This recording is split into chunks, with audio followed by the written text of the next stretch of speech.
Have you heard about this Benefactor guy? This dude is talking about free energy, but here's the twist. He says it's not free energy. He's calling it energy recycling, which first off is kind of genius, right? Because when you say free energy, people immediately throw you in the crazy bin. But energy recycling, that sounds like some next level Tesla shit. Yeah, man, it's all about the branding. But what is it that he's actually doing? All right, check this out.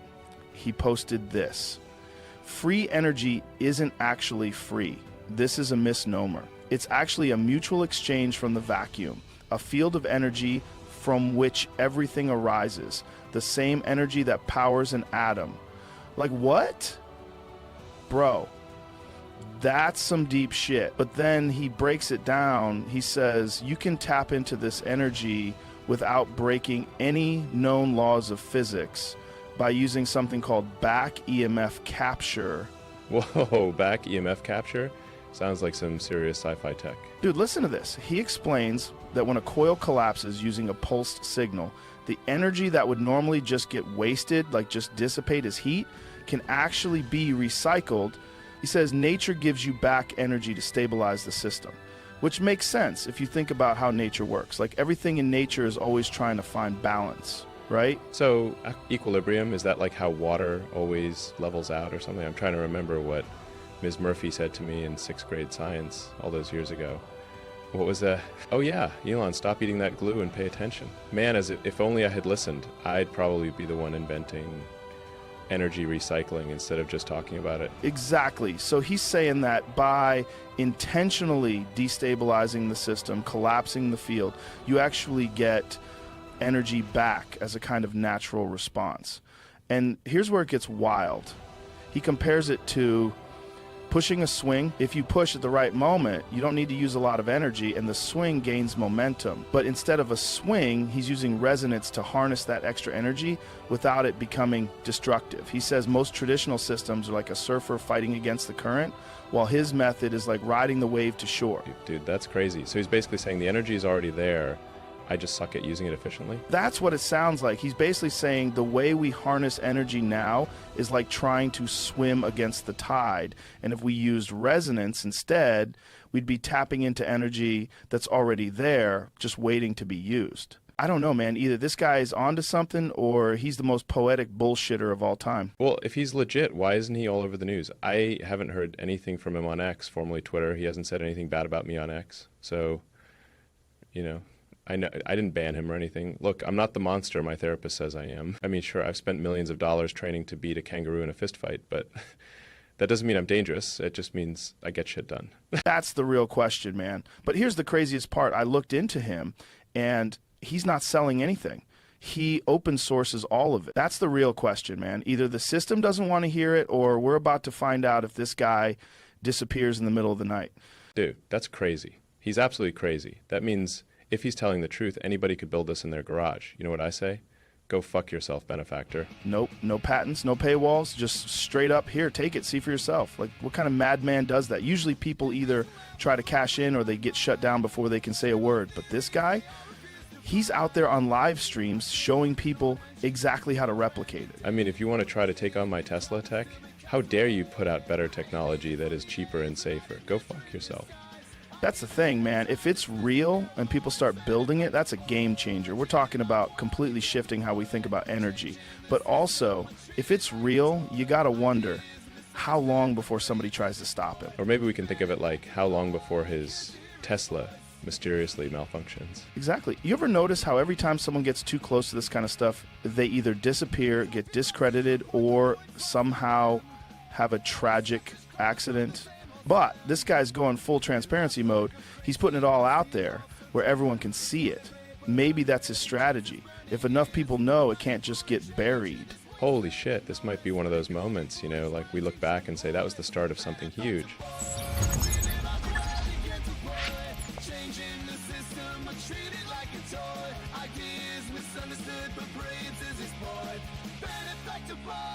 Can't you hear his voice?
In a lab, Mike does cracks to code tonight. Oh yeah, that's true. Wires and circuits to shine in neon light. Oh yeah, seen you creating power from the air. These smiles and delight. Oh yeah. Mike does it right. Hey. Mike does all Mike is the one. Teaching us knowledge, lighting the sun, trumpeting his legacy alive. His hands, Mike does knows we're his biggest fans. Down in the basement, secrets start to glow. Oh yeah. With Nathan and Lulu in the show. Oh, brilliant team. Mike came from Faraday. We're letting knowledge flow. Energy streams. Mike does all Mike is the one. Teaching us knowledge, lighting the sun, trumpeting his legacy alive. His hands, Mike does knows we're his biggest fans. Years of thought, bringing dreams to life, turning theories into electric light. Mike and us, a journey to ignite. We've reached new heights. Hey. Mike does all Mike is the one.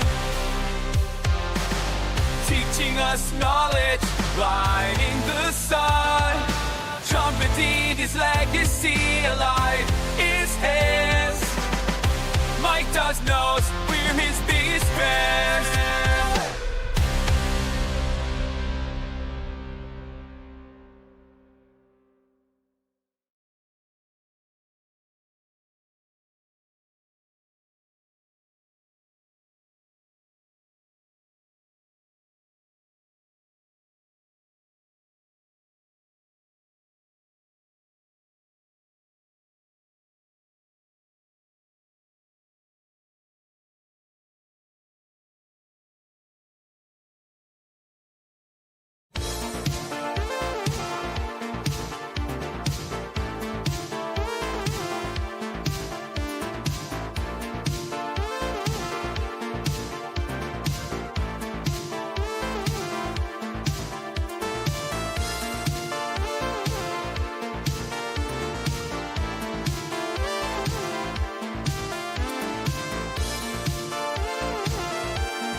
Hey Mike, how you doing? Great to have you with us, friend. We're gonna get started in just a moment.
changing the system, we're treated like a toy. Ideas are misunderstood, but brilliance is his boy.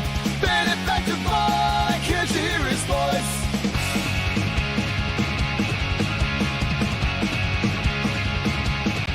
Talking about 0 point, the points lost on them. Kevin structures crumbling from the same old Sam. They laugh like I'm crazy, but I see it all so clear.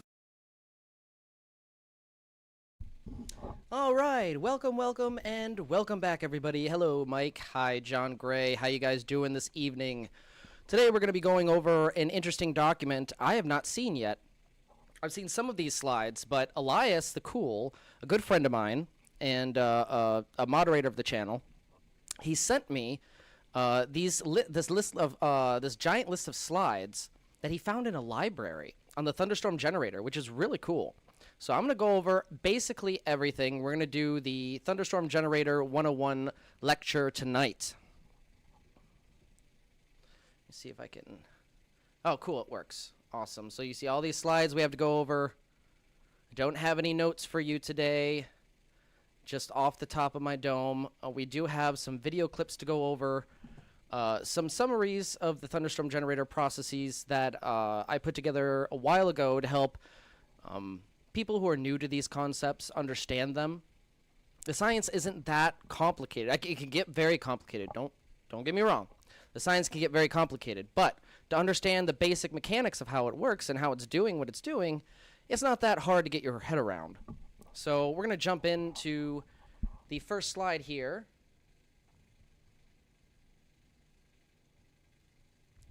Now, this is a famous quote. It says this by Albert Einstein. I thought it was Richard Feynman. Maybe Richard Feynman just requoted it. But Richard Feynman, pioneer of quantum electrodynamics, also quoted this here, saying, "There's enough energy in an empty glass of water to boil all the world's oceans." Now, what is meant by this is that we have such an amount of, a massive amount of energy density in the vacuum itself. The vacuum of space, what we consider empty. We think it's just empty. Even if there's no air in the room, in a vacuum chamber, there's still what Tesla called the luminiferous aether, all right?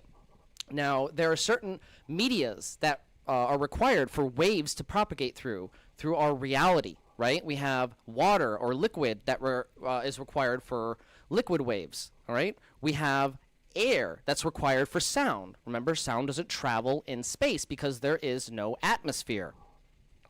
So what media is required for light to propagate through? Well, Nikola Tesla and others like him theorized that the media is the vacuum of space itself, something invisible to the human eye, but containing a large density of energy, something which he called the luminiferous aether.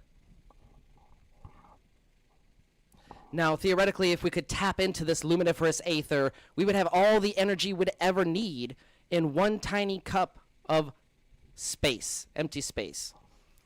And that's basically what is meant by this quote.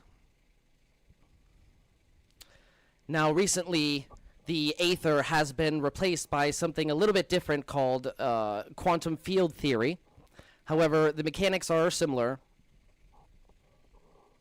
Sololuminescence, the star in the jar experiment. Now, it all boils down to sololuminescence. Now, sololuminescence is basically creating light through sound.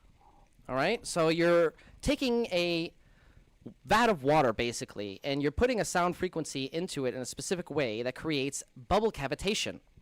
Now, this cavitation, if it's small enough, will collapse in on itself symmetrically. And this is enough to create a self-sustaining electromagnetic field, what we call a plasmoid.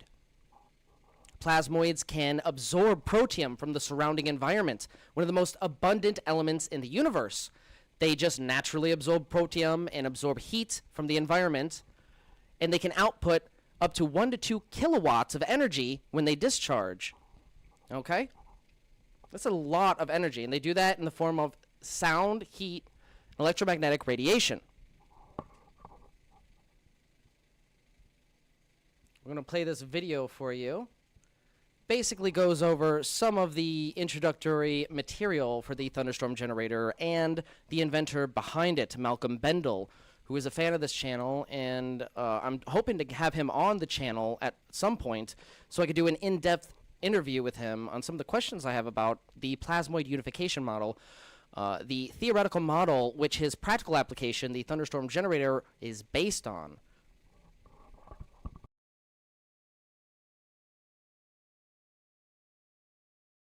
But the alternative is we're sitting on something right now that could change the entire landscape of the planet within 5 to 10 years if it's not suppressed. Have you been frightened about the prospect of global catastrophe due to climate change? You're not alone, but there is a glimmer of shining hope within our dystopian reality. Recently, breakthrough developments of the Bendall engine and its independent verification have proven optimistic. In this short video, I'll break down this breaking news and explain how this technology has been suppressed for decades.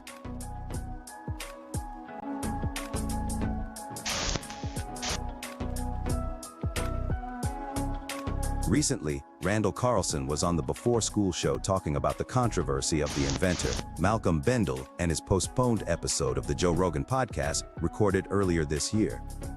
You know, when I first, basically what happened was I was still at the point where, I had already been talking to several people that were involved with it, including the primary inventor, and then several other people that knew him, and I'd become convinced that there was something there. But in the interim, when that November show went out, So that's very similar to how I got into this whole situation with researching the vortex coils is, I looked into it. I didn't know what was going on, if it was true or not, but it appeared to be something was there that is worth looking into.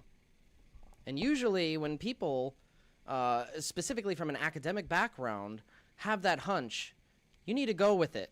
At least follow it through and see it to the end, because you never know. I was shocked as fuck when this system started actually working. I was like, holy shit. Everything that Marco wrote in and Daniel Nunes and Jack Scholes, everything they said about the physical, practical applications for the coil that have been tested and verified, they're true. So we did a lot of the verification on this channel alone. And I've open sourced everything so others can verify it for themselves. It's a very important process, and that's what Malcolm did. He open sourced what he could of the Thunderstorm generator, so you can actually go on the Strike Foundation website and build it yourself if you have the equipment. And it's pretty easy to build if you're, a garage mechanic and you have already a basic set of equipment for, working on cars and stuff. Really, the most difficult part to make is the casing for the spheres of the Thunderstorm generator itself, because they need to be welded and kneaded in a specific way. We'll get into that in a little later. rippled all the way around the planet. He finally broke silence as to why one of the most important episodes of the Joe Rogan Experience has not been aired yet. And several things happened. One is that the inventor, who had been isolated for almost 7 years on an island in the Indian Ocean, came to America. Number one, I inadvertently outed him. And then he was going to kind of teach me and guide me through the principles of plasma technology. In the interim, Jamie had pulled up this stuff from a couple of decades ago, which was basically stuff that found its way into the media, whose primary purpose was to discredit Malcolm and portray him as a grifter. I do not wish to talk about it myself, but I've been a victim of quite a bit of suppression. So has any other legitimate researcher in this area. Right.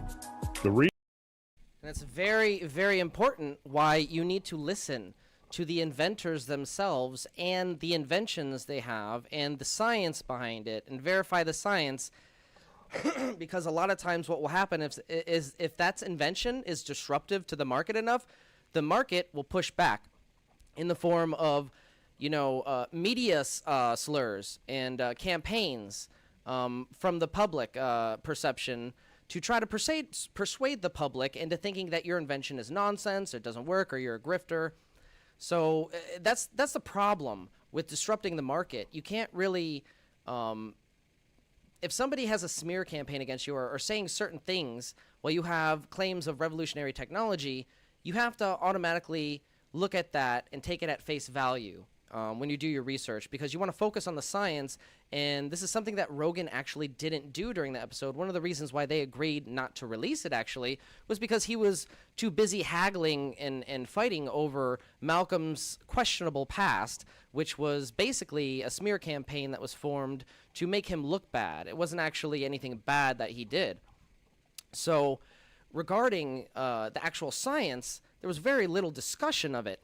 And that's what you need to focus on, okay? So if somebody has claims regarding an invention of theirs, and, you know, the media is saying, oh, this guy's a grifter, well, you know, you want to actually focus on the science first. Because if that science is disruptive enough, you know, you're going to have people try to influence the media and convince them that that is nonsense, just because you have something to gain, or you have something to lose if the invention comes out. Reason was, and it's a kind of a long story, but I've had it verified by several people who've been close to the whole thing. One of them is a best-selling Australian author, Roland Perry.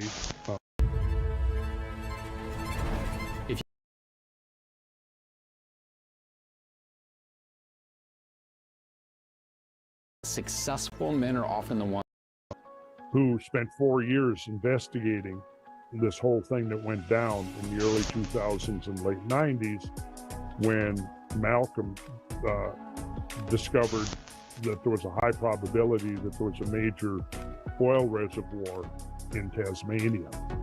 And he got licensing to do exploratory drilling from the Tasmanian government. And he was raising money to do the exploratory drilling. Well, it turned out that one of the major oil companies had overstated their reserves by about 30%, which could have gotten him into a whole lot of trouble. Look, and here you've got this kind of lone, you know, oil prospector is back. And they didn't use any of the science or inventions or anything, because at that time, I don't think he actually had any of the plasmoid unification model publicly available. But either way, the inventor Malcolm Bendall, the only questionable thing that he was involved with wasn't really questionable. It was just a matter of subjective opinion, right?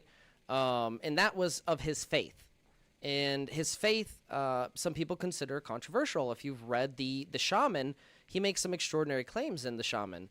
Now, you know, I know enough about Malcolm Bendall to know that he's most likely telling the truth, and that the author Roland Perry may have exaggerated certain elements just to make the story sound better. But the core elements of him being a shaman, basically, and taught under the various ways of ancient teachings is 100% true, and is evident by just the way he not only carries himself and the way that he presents his work, but in his concern for basically the human race as a whole. You can tell that this comes from a place of empathy, right? He's trying to put this technology out there for the good of mankind, and it's something that he's using his faith as a vessel for. Now, if you've followed any of the work that I've done on this channel, you'll know that science and religion, contrary to what most people believe, are very intricately related, specifically spirituality. Now, religion is just the practical application of the spiritual theoretics, but anyways, the spiritual side and science side of nature is very prominent, all right? And the ancients knew this. The ancients knew this. And Malcolm Bendall, he traveled around the world getting his hands on any of the so-called forbidden knowledge that he could, including, you know, knowledge in the Vatican Library, which not a lot of people have access for. I don't know if you're aware of this, but you actually have to know what you're looking for, even if you have access to that library, because the Vatican asks you specifically what book you want to check out or what book you want to get. You can't just go and browse the Vatican Library and say you have a hunch and say this author might have written about that. No, you have to actually have a specific book in mind or document or manuscript or whatever. So that's very important because you don't just show up at the Vatican without knowing exactly what you're looking for. And Malcolm Bendall basically, through his claims, he's claimed to have reversed the molten sea ark. Okay, and a lot of people aren't aware, but the Ark of the Covenant is the more famously known ark in history. But there was another ark. There's actually a few arks, but the other ark that was a part of this pair, I guess, was the molten sea ark. It was a giant basin, basically a giant bowl filled with water. And we'll also go into that in a little bit, how basic mechanics and water can be used to charge this device without any modern technology needed. So it's very interesting. Background was in geochemistry. Let's let Randall continue with this little background information on the Thunderstorm generator. He had the licensing, the drilling license to drill, and they decided that if they could get control of that oil, it would solve their problem. What they did, their tactic was to try to scare away the investors. They bribed journalists, they bribed politicians to sort of concoct this whole narrative, and that's what they did, to portray him as a kind of a religious nut job, things like that. He's done things and said things that, gives him fuel in a way. Most recently, Malcolm and Bob Grenier from the Martin Fleischmann Memorial Project presented the Thunderstorm generator to an audience of scientists in Zurich, Switzerland. Malcolm, who was initially met with some skepticism, that is until his engine was confirmed at the conference to reduce carbon emissions by turning waste exhaust into oxygen via a cold fusion process. So I believe that's Bob Grenier. I can't see it clearly because of the angle. I believe that's Bob Grenier. And Bob Grenier from the Martin Fleischmann Memorial Project has done amazing work in going to various inventors and trying to, research their claims, either verify them or debunk them, or, if there's some kind of mistake in the measurement process, like what could be going on with my system? I could be making a measurement error or something. His job is in the Martin Fleischmann Memorial Project was to go to various inventors and, research their claims, help verify them, or, I wouldn't say debunk, but get them on the right track, even if they have some mistakes in their process. So he's very, very well known in the Thunderstorm generator circles, and he's done some amazing work at studying low-energy nuclear reactions in general. And recently, his effort paid off when he analyzed some samples from the Thunderstorm generator and verified that, hey, we have like a marker for plasmoid technology through the spectron analysis, right? He's looking at things through a microscope, and he's looking for markers of plasmoids. When they collide with certain materials, they leave certain markers behind, specifically what's called crenulated iron spheres. They're little micro iron spheres, and basically little dents and little spheres in the material on a very small scale.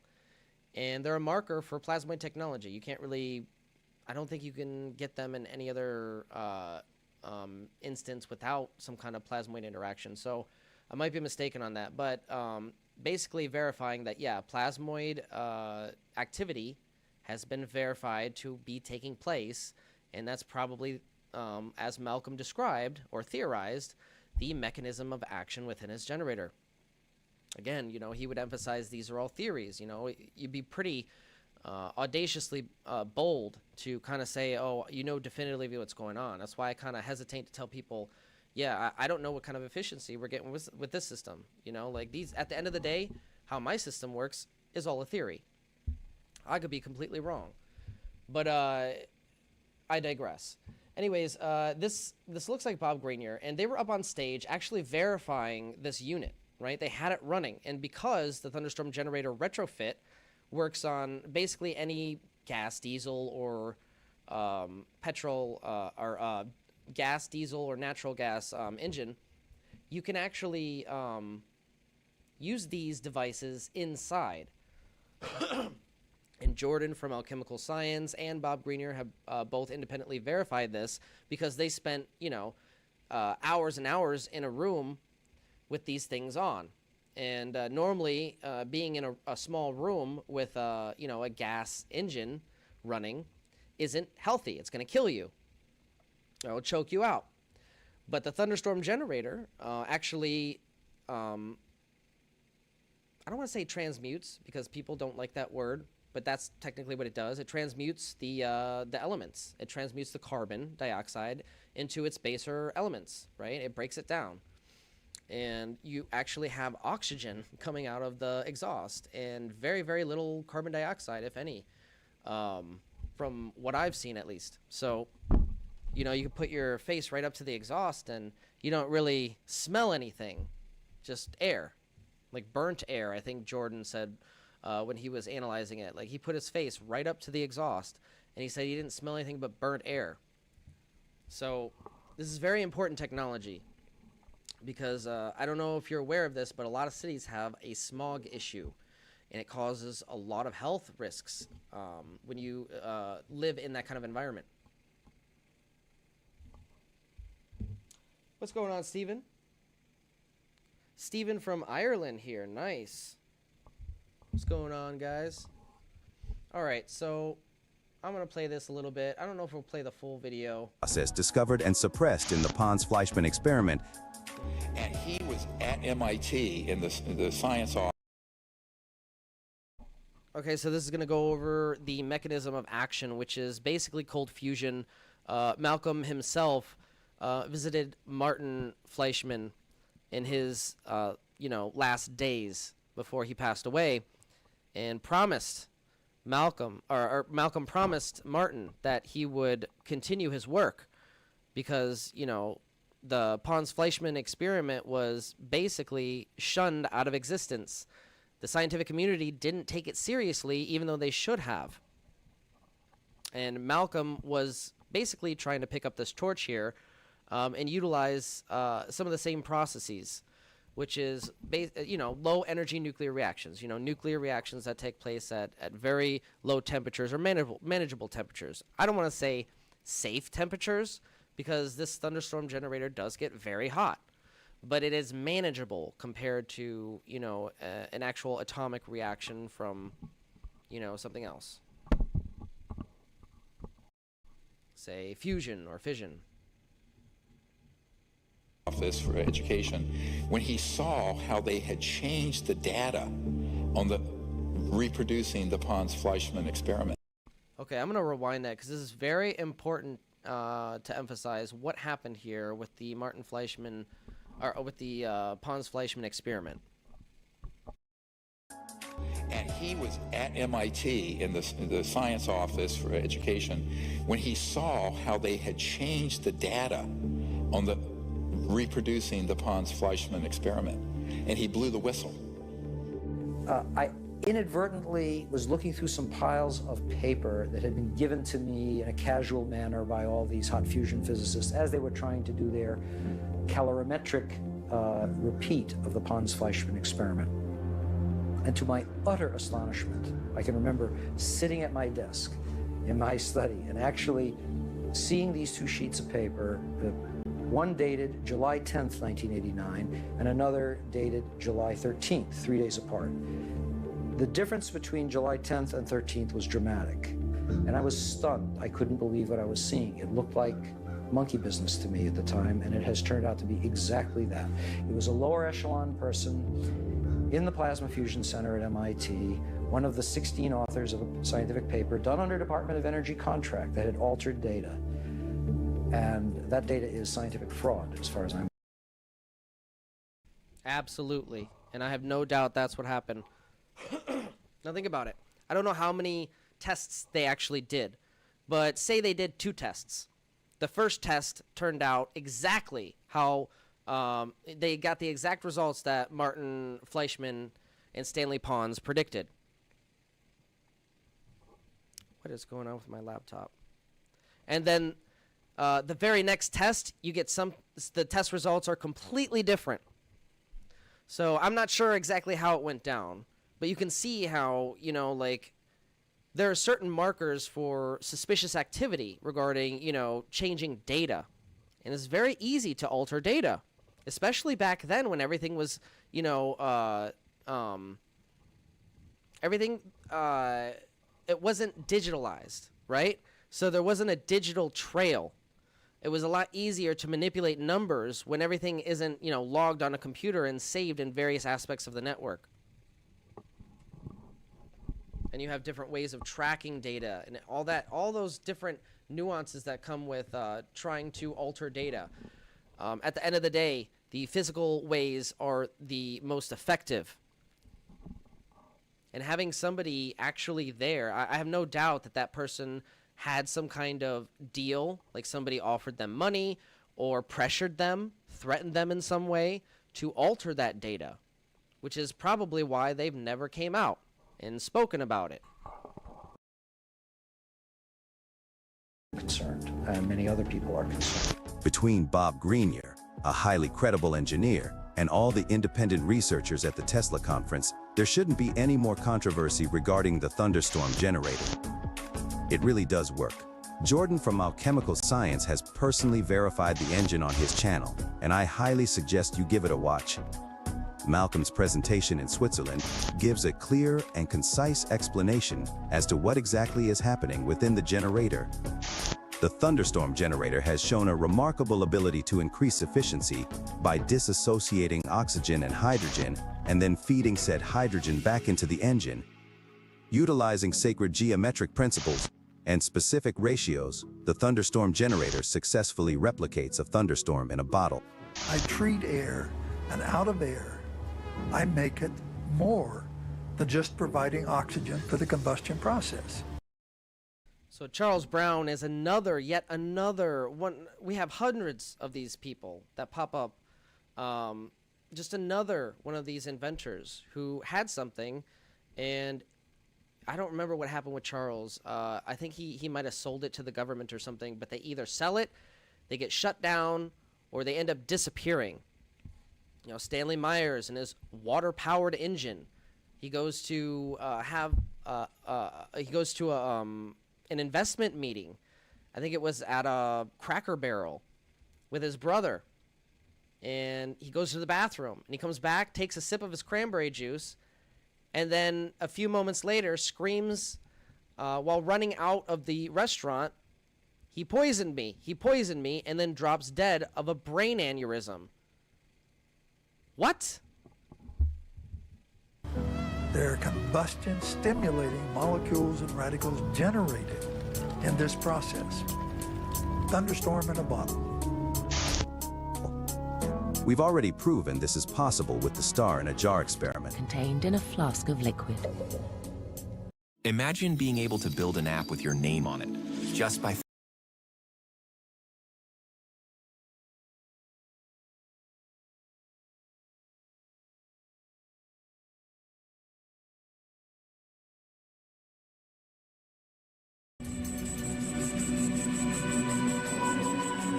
This star in a jar is made when a sound wave is passed through a small bubble inside a flask of liquid.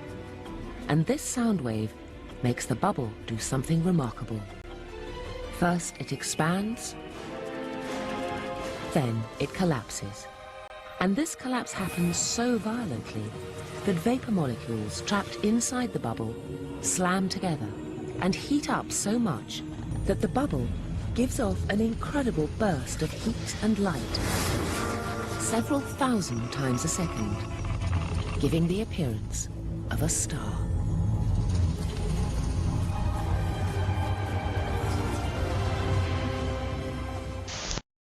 A revolutionary discovery of producing plasma in the form of microbubbles within a vacuum chamber of water.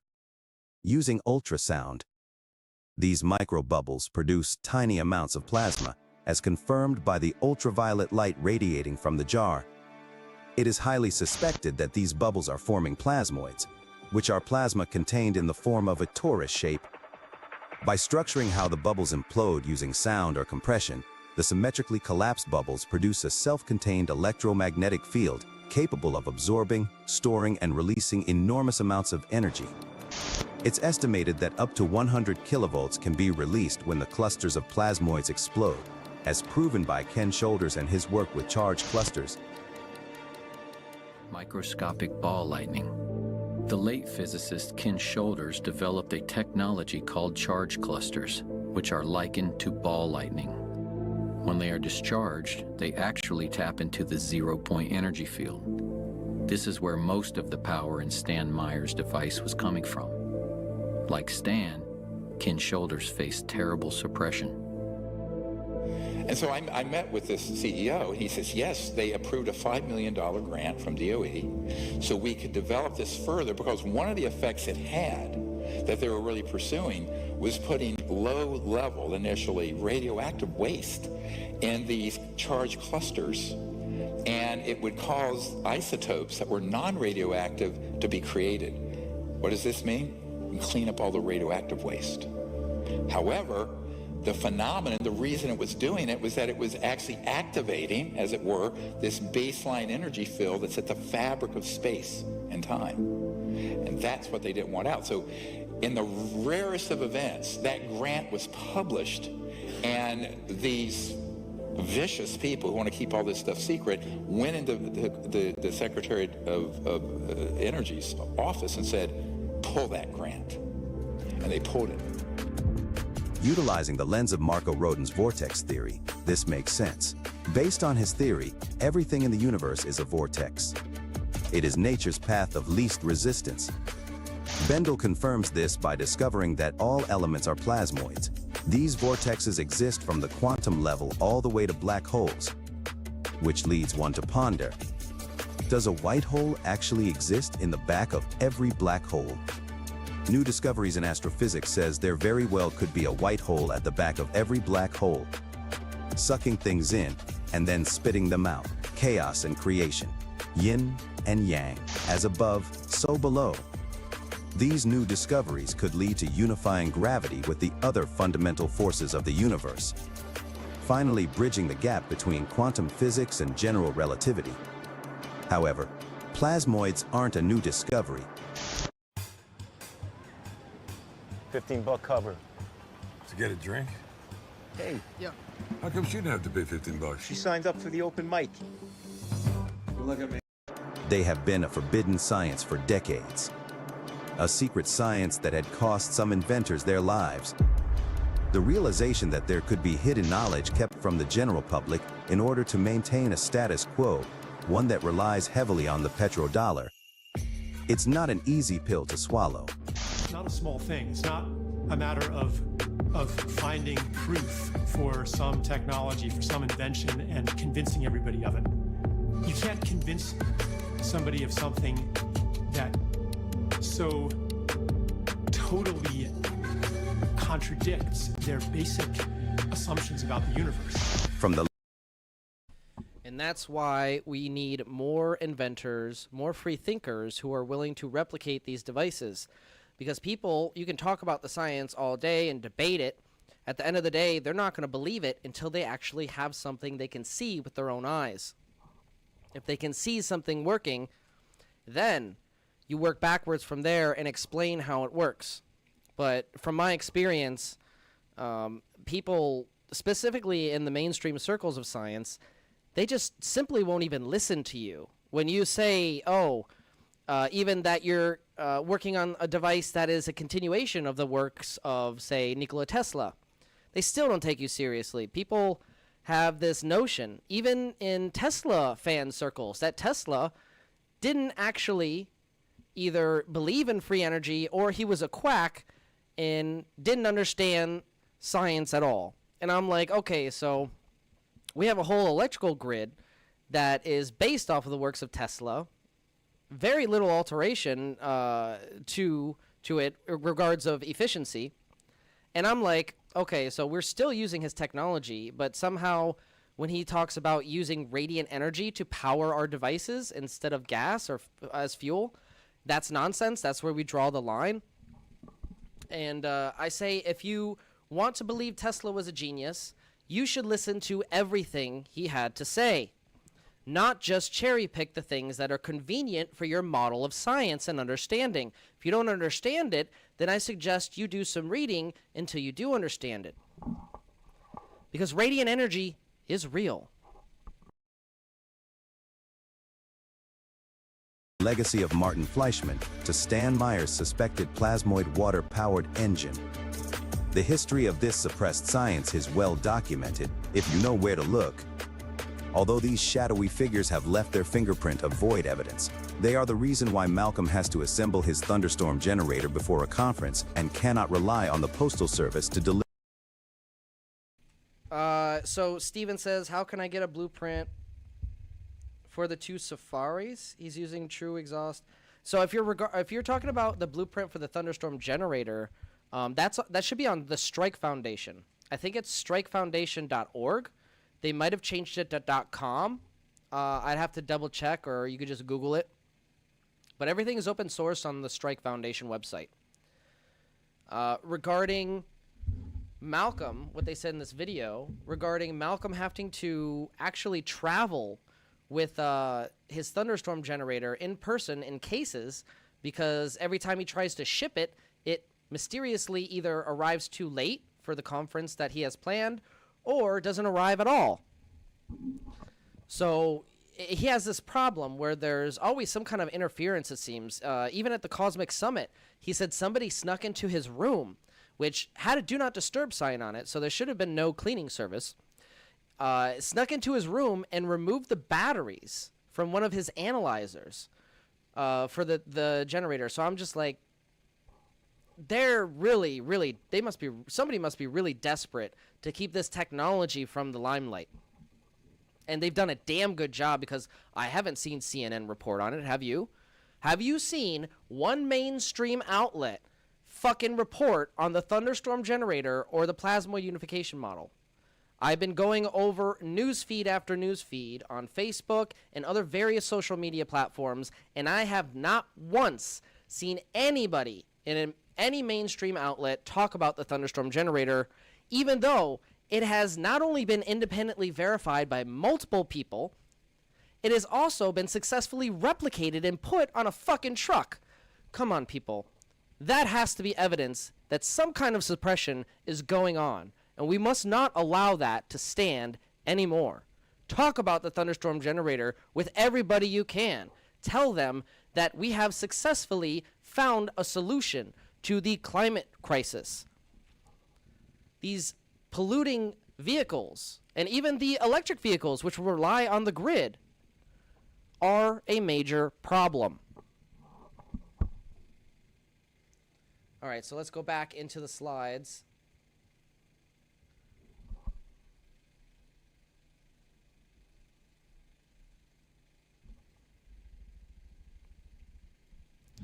Here we have a diagram of a protium atom, a carbon atom, a nitrogen atom, and an oxygen atom.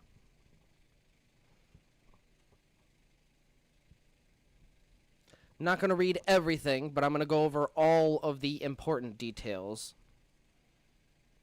So I will be reading these slides here. So protium atoms in the first slide. The second slide is protons and electrons stripped from the protium atoms by the plasmoid. Remember, the plasmoids like to suck things in and spit them out. They're like miniature black holes. Slide 3. Protons and electrons stripped from the protium atoms merge with carbon atoms.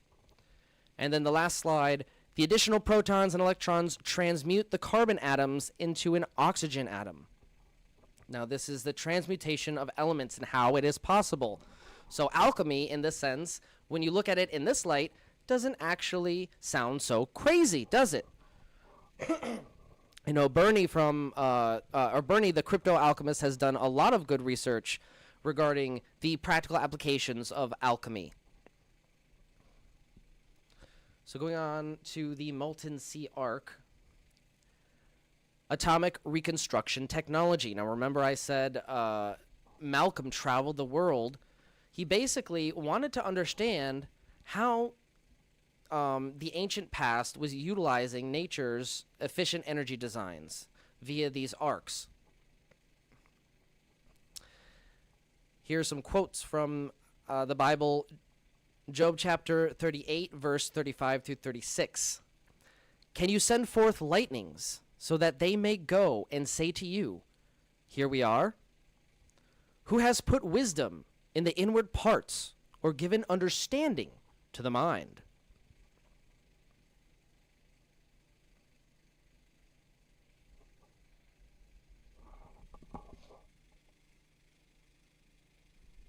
Now, this is the MSART plasmoid tech. Okay, so molten sea arc atomic reconstruction technology. That's what MSART stands for. Malcolm calls it the holy grail of science.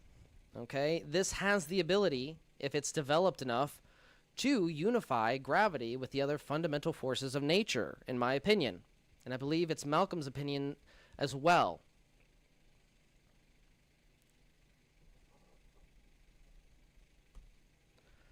All right, so here we have the plasmoid unification model. This is the epitome, in my belief, of scientific research and development. This is an extremely well thought out theory, and this diagram basically allows you to calculate the resonant frequency of anything. Let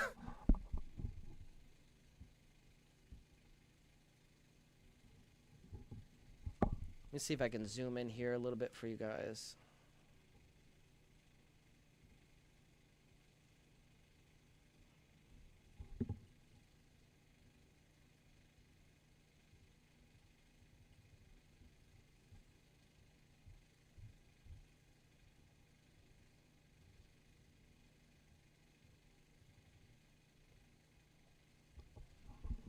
All right, we have this graph. This model is broken up into 4 quadrants. On the top left quadrant, we have the aether, which is light and energy at rest. Malcolm considers the aether to be direct current, or DC energy at rest. Now imagine, like if energy isn't created or destroyed, where does electricity go when it's dissipated, right? It dissipates all into heat, or is it down converted into something else? Honestly, don't know. That's a good question. But the next quadrant, the upper right quadrant, is the sun quadrant. Okay? The aether is 6-dimensional. So just for reference, sun, it represents the 5th dimension.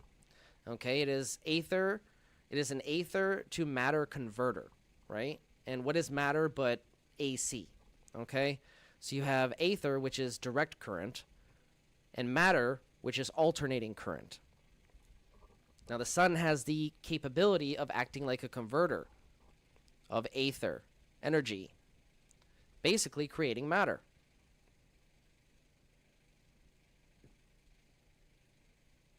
Now, in the lower left quadrant, we have matter.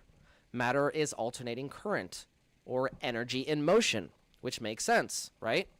Everything we see that's solid isn't actually solid. In a microscopic scale, it's actually just vibrating really fast. Now, matter represents the 3rd dimension. And in the last quadrant, the bottom right quadrant, we have time. Finally, we come to time, which is the 4th dimension. Time is 4-dimensional. Time is the mold in which matter is formed. Okay, you can think of time as the vessel or the medium in which matter comes into existence. You can't have the process of matter becoming matter without time as a factor, right? So this all makes sense. It's not hard to understand when you get to the basics. It's very fundamental.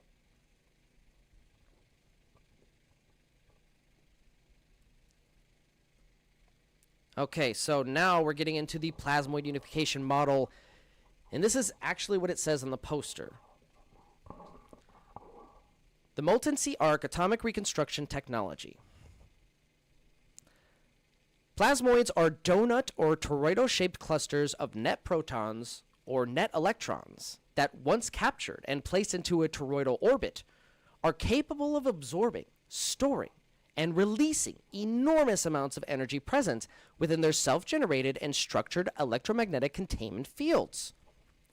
Plasmoids, in effect, function as an atomic battery that can be self-charging due to its ability to convert matter to available clean energy. Plasmoids, by their unique geometry, cause a consequential electromagnetic containment field to generate a 0 point naturally and casually, without much effort. They have the ability to convert the nuclear mass of protium atoms into energy. Plasmoid unification model posits that plasmoids are epoch-making and that knowledge of them have been hidden in plain sight for centuries. This PUM, or Plasmoid Unification Model, slide rule reveals the algorithmic relationships between life's elements critical to mankind's existence and development. It all starts with protium, which is H. Protium, well, H stands for hydrogen. Protium is an isotope of hydrogen. It is the most common isotope of hydrogen in the universe. So we start with protium, which has a melting point of negative 259.2 degrees Celsius, and it is the most abundant element in our solar system.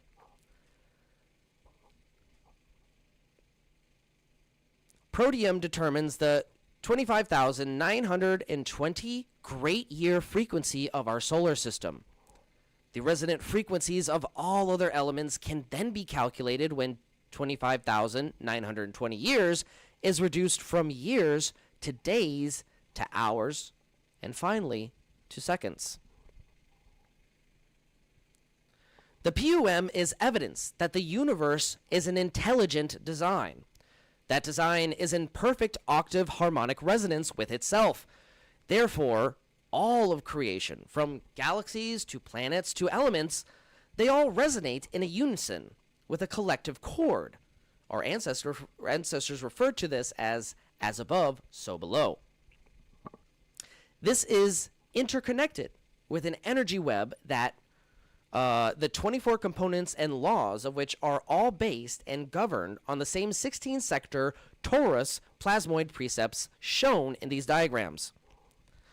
The concepts and ruling principles of the PUM can and have been applied to make energy to matter and matter to energy conversions via the Thunderstorm generator and other applications of Bendall's. So when applied to the modern hydrocarbon-powered internal combustion engine, PUM technology removes exhaust toxic waste byproducts and increases the engine power output by transforming waste energy back into fuel. Plasmoids employed in conjunction with the plasmoid toroidal implosive turbine provide a new novel matter to energy and energy to matter propulsion device for water, land, air, and ideally space. So we do have a legend that comes with this model. You can't get this all on the Strike Foundation.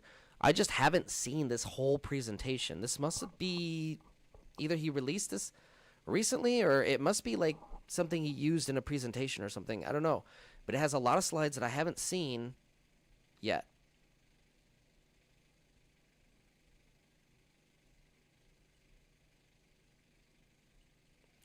Ooh, here's where we get to the good stuff. Hey, Misunderstood. How you doing? Thanks for joining us. Yeah, Steven, I'll put a link for the Strike Foundation in the chat and momentarily.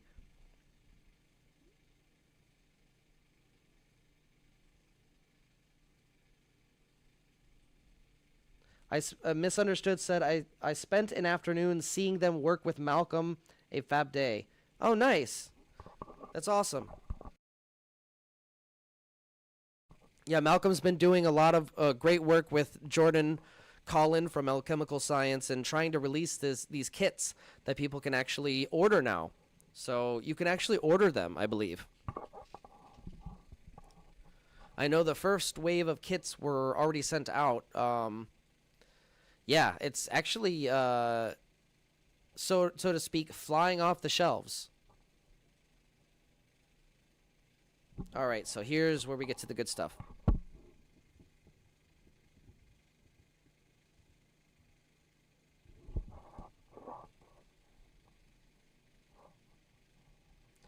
The plasmoid planetary power plant. All right, this design was inspired by Nikola Tesla's Wardenclyffe project, which, you know, it tapped into the magnetic field of the Earth and got the whole Earth in resonance.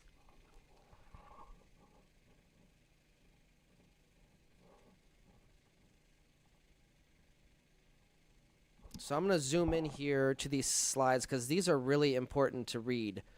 I'm not sure. These look like actual diagrams from the era of Nikola Tesla that somebody drew up for maybe a presentation of his. I have no idea if they're authentic where Malcolm found them, but you know, obviously if they're authentic, that just gives more credibility to Malcolm's ability to collect some of this ancient knowledge and some of this forbidden science too. This is an incredible, I've never seen this before, so I'm going to zoom in and read it slide by slide, starting with the far left slide.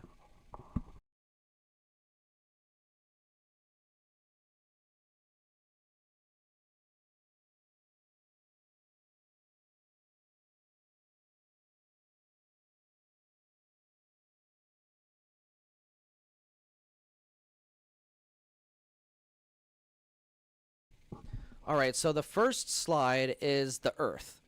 And you see the Earth is basically covered in what these what look like nodes. They're little spheres.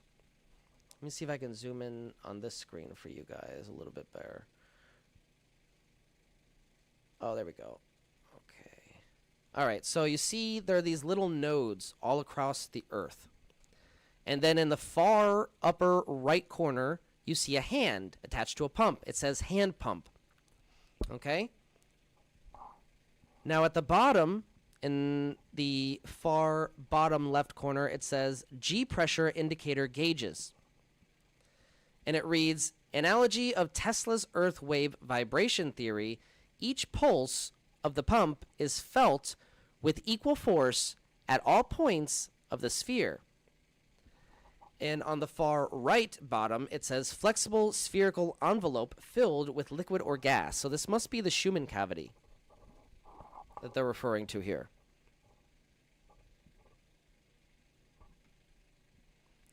Let's move on to the next slide.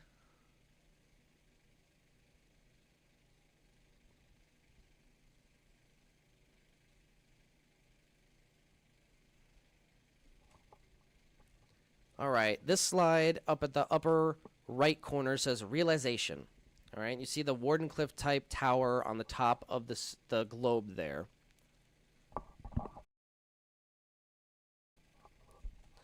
At the bottom, it says Tesla's wireless transmission theory.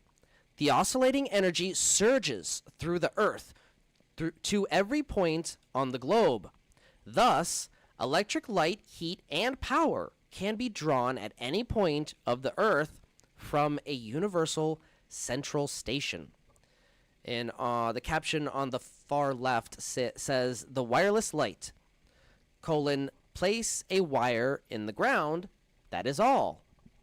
So you just put a light in the ground. You stick the electrode of the light in the ground, and you should get power. It's one wire energy. On the right, it says Tesla's wireless power for propelling ships and airplanes. So you have kind of like a zoom in of a ship in the ocean. I know it's kind of hard to see on your end.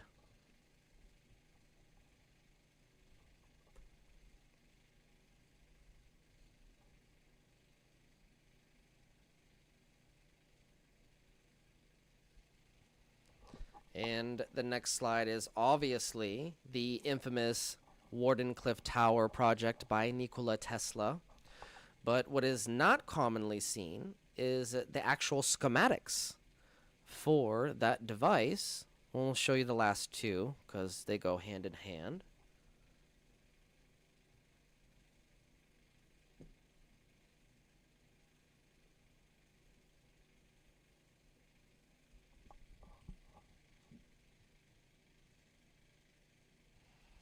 You see the tower on the left and the transmitter and receiver on the right. So these are two pancake coils used for both of those devices. Interesting. All right, let's zoom out a little bit.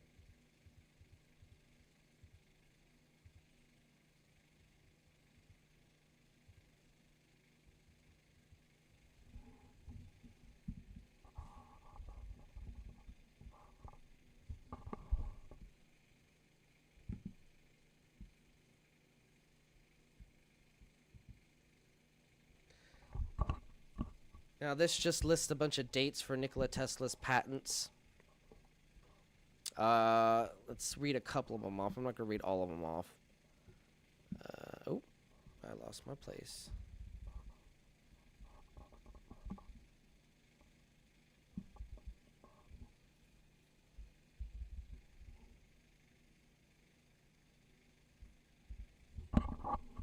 All right, so one of them says 1911, Nikola Tesla, for the first time, describes his new system for supplying wireless power to run all the Earth's industries.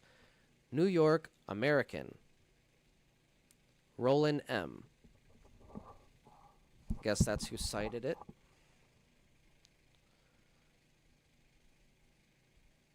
Let's go on to the next slide.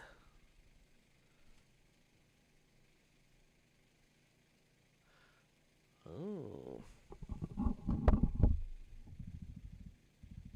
So this is the plasmoid planetary power plant and spacecraft launch pad. So this is pretty cool. This is Malcolm's idea for not only a power plant using plasmoid technology, but a launch pad for a spacecraft. He emphasizes that plasmoid technology is going to be most effectively utilized in space.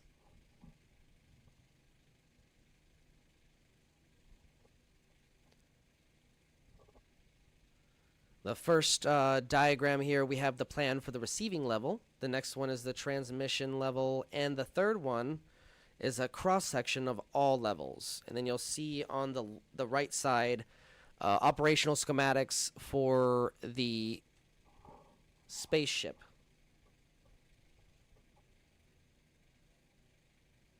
There we go. So that's a closer look at the receiving level, transmission level.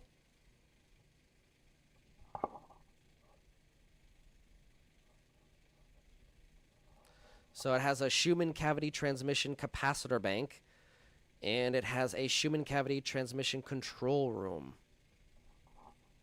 It looks like some kind of, almost looks like a particle accelerator. Be interested to know more about how this works.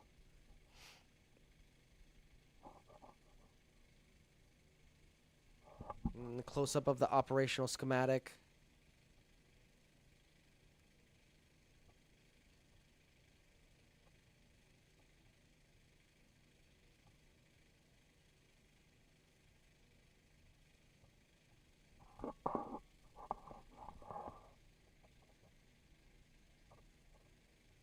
All right, so MSART plasmoid protium power.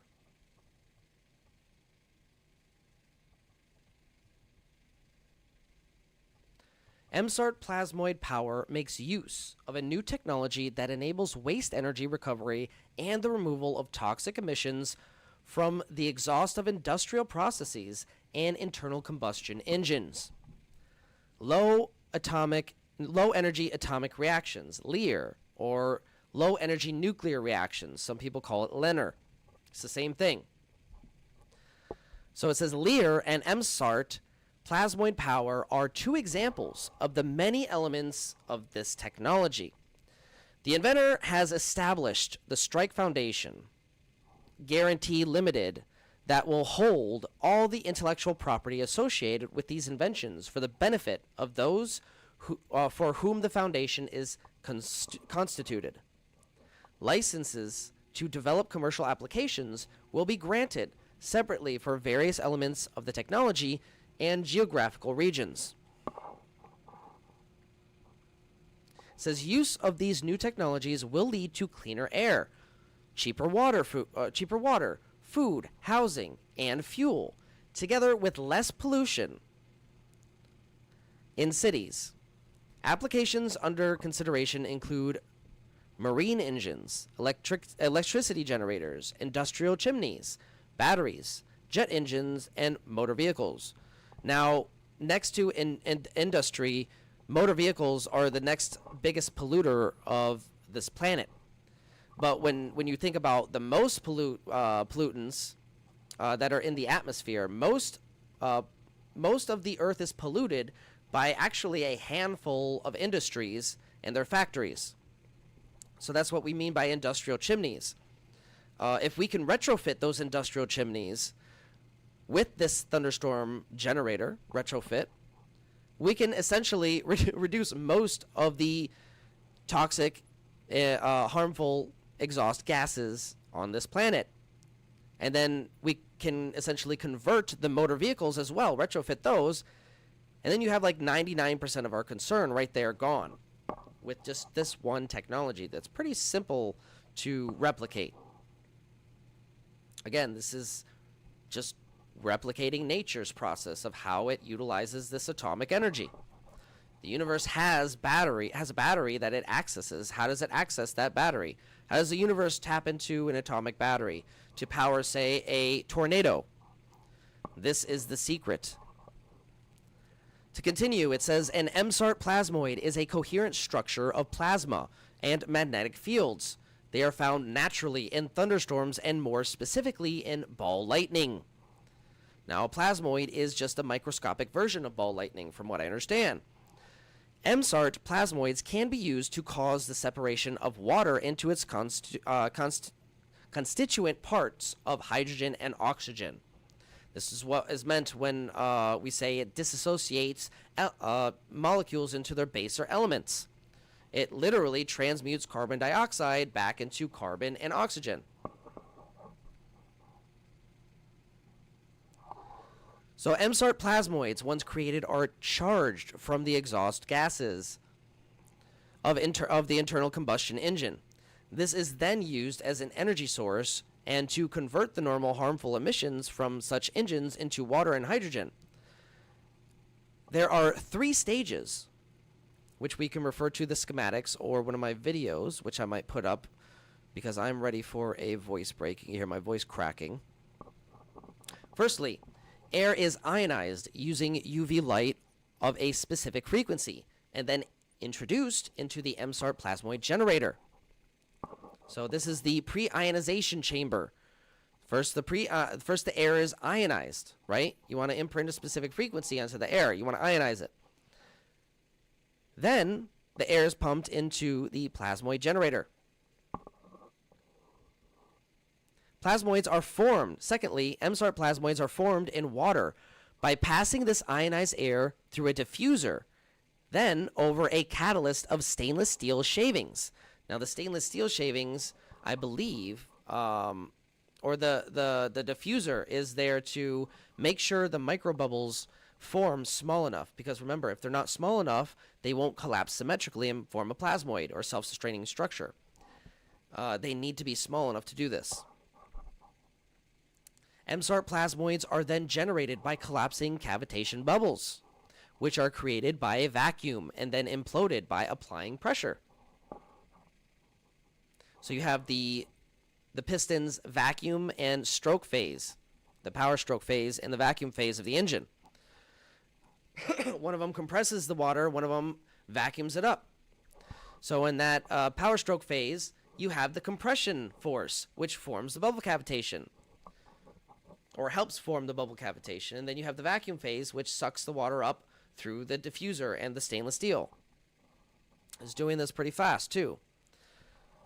And again, a side note here is when those when that bubble cavitation actually happens, when the plasmoids are actually formed, it doesn't just collapse in on itself, right? It kind of oscillates from expansion to contraction, right? It kind of goes like this.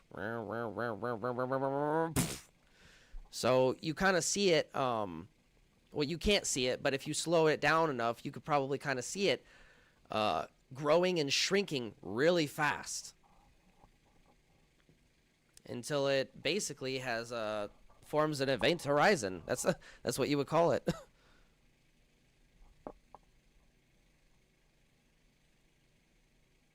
So finally, the cold MSART plasmoid and water mixture passes through the catalyst tornado resonator. This comprises of two spheres. This is the thunderstorm generator part. This comprises of two spheres. The exhaust gases from the engine charge the MSART plasmoids. Energy is released in the form of plasma, which is sufficient to charge the molecule structure of the exhaust. Energy is also transferred to the MSART plasmoids retained in the water that is in the gas phase, which is then added to the fuel intake of the engine, either through the carburetor or fuel injector in the case of diesel engines.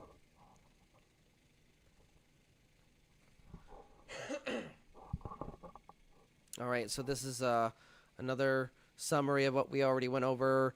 They function as atomic batteries that can be self-charging due to their ability to convert matter to available clean energy. Again, they use protium, the most abundant isotope of the most common element in the universe.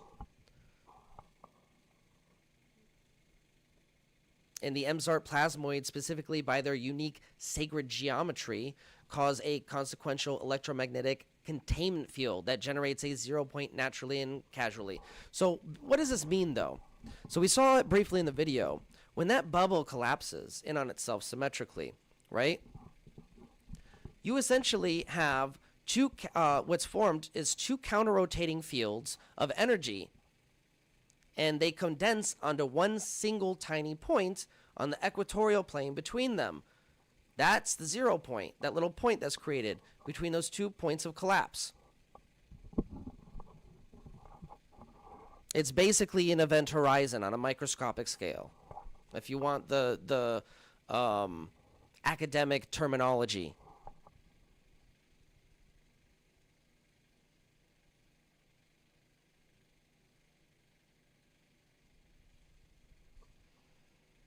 So we're going to might take a quick break here before we go into some of the ancient knowledge and connections. That's really what I want to dive into. That's the most interesting aspect, I believe, is where he actually pulled this information from, or was inspired, rather.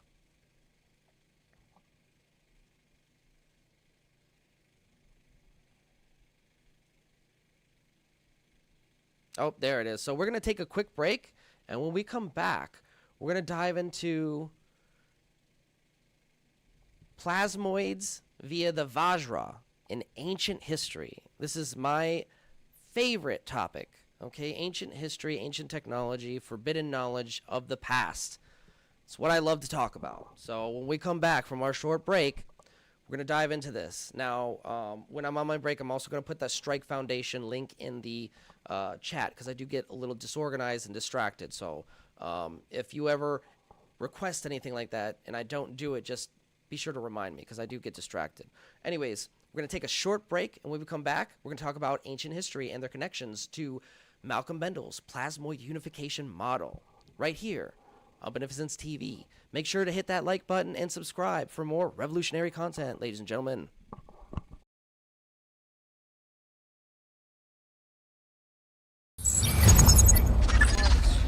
They awakened our spirit. Gravity is not the only thing. Founders, great guys, tremendous guys, wrote a beautiful document, but let's be honest, it's very outdated.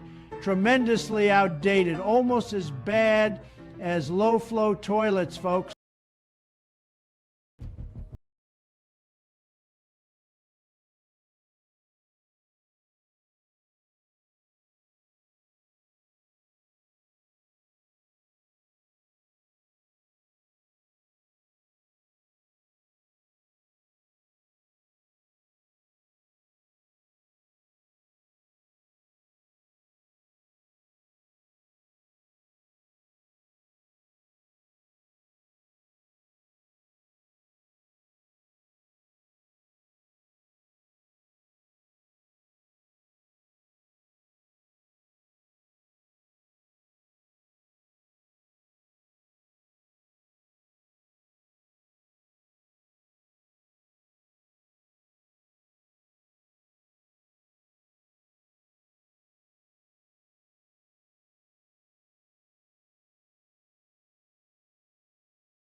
Have you heard about this Benefactor guy? This dude is talking about free energy, but here's the twist. He says it's not free energy. He's calling it energy recycling, which first off is kind of genius, right? Because when you say free energy, people immediately throw you in the crazy bin. But energy recycling, that sounds like some next level Tesla shit. Yeah, man, it's all about the branding. But what is it that he's actually doing? All right, check this out. He posted this. Free energy isn't actually free. This is a misnomer. It's actually a mutual exchange from the vacuum, a field of energy from which everything arises, the same energy that powers an atom. Like what?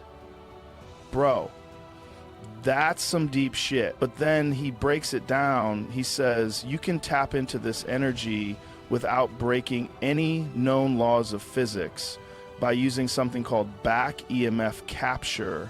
Whoa, back EMF capture? Sounds like some serious sci-fi tech. Dude, listen to this. He explains that when a coil collapses using a pulsed signal, the energy that would normally just get wasted, like just dissipate as heat, can actually be recycled. He says nature gives you back energy to stabilize the system, which makes sense if you think about how nature works. Like everything in nature is always trying to find balance, right? So equilibrium, is that like how water always levels out or something? I'm trying to remember what Ms. Murphy said to me in 6th grade science all those years ago. What was that? Oh yeah, Elon, stop eating that glue and pay attention. Man, if only I had listened, I'd probably be the one inventing energy recycling instead of just talking about it. Exactly. So he's saying that by intentionally destabilizing the system, collapsing the field, you actually get energy back as a kind of natural response. And here's where it gets wild. He compares it to pushing a swing. If you push at the right moment, you don't need to use a lot of energy and the swing gains momentum. But instead of a swing, he's using resonance to harness that extra energy without it becoming destructive. He says most traditional systems are like a surfer fighting against the current, while his method is like riding the wave to shore. Dude, that's crazy. So he's basically saying the energy is already there. I just suck at using it efficiently? That's what it sounds like. He's basically saying the way we harness energy now is like trying to swim against the tide. And if we used resonance instead, we'd be tapping into energy that's already there, just waiting to be used. I don't know, man. Either this guy is onto something or he's the most poetic bullshitter of all time. Well, if he's legit, why isn't he all over the news? I haven't heard anything from him on X, formerly Twitter. He hasn't said anything bad about me on X. So, you know, I didn't ban him or anything. Look, I'm not the monster my therapist says I am. I mean, sure, I've spent millions of dollars training to beat a kangaroo in a fist fight, but that doesn't mean I'm dangerous. It just means I get shit done. That's the real question, man. But here's the craziest part. I looked into him, and he's not selling anything.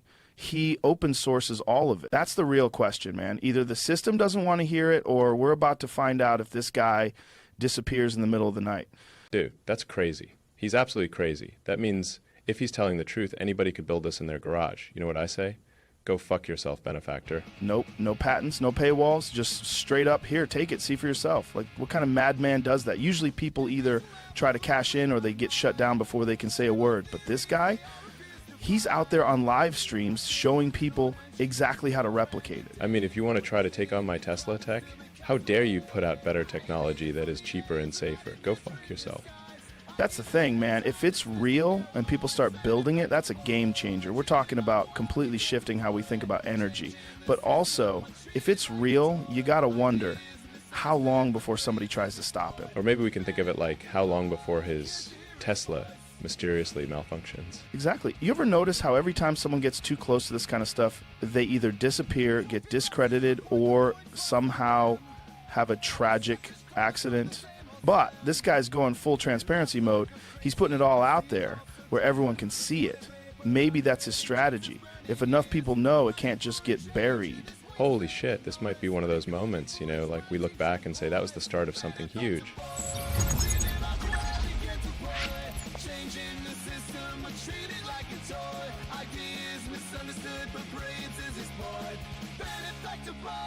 Can't you hear his voice?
In the depths of shadowed halls, I wandered all alone, casting whispers, blinding chains, demons of my own. Toxic deafening, now spread on my frail soul. I once feared my mirror, haunted by my role. But in the echoes of my cries, just still I emerge, guiding me to where my true results are. Now I rise from the shadows with wings of fire and sand, free from the chains of sorrow, while this path of forever deepen. Shattered glass beneath my feet, scars I wear but dry. Stormy nights just turn to dawn, where truth that's my guide. Anxiety's dissolved in the sun's golden ray. You see my destiny through time and space. The fears that once too soon now they take. For in my heart a new world is proclaimed. Now I rise from the shadows with wings of fire and sand, free from the chains of sorrow, on this path of forever depend.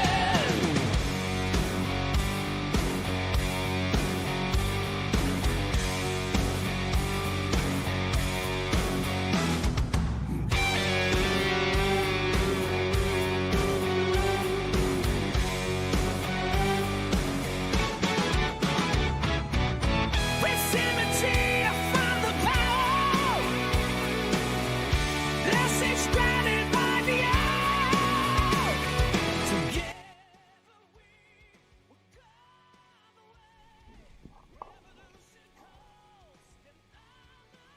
We're going to be back in about 5 to 10 minutes, folks. We have Malcolm Bendall in chat with us. Malcolm, if you want to send me an email with your... I don't have your email. If you send me an email, I have your email, and I can send you a link to join the podcast if you'd like, if you're up for it tonight. If not, we can set something up for next time. But yes, send me an email to beneficencetv@gmail.com, and I'll send you a link if you want to get on and chat for a little bit.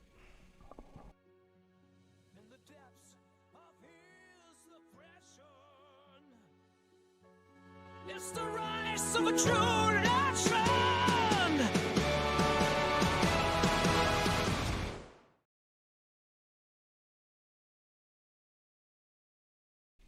Yeah, so I'm actually in Michigan right now.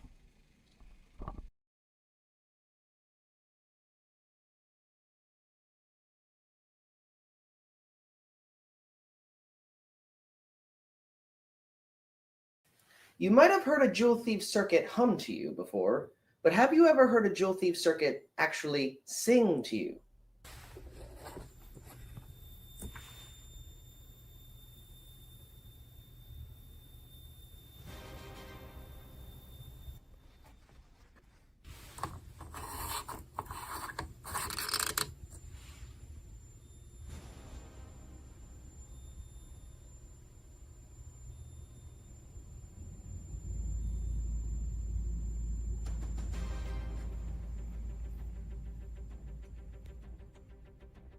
This is energy recycling.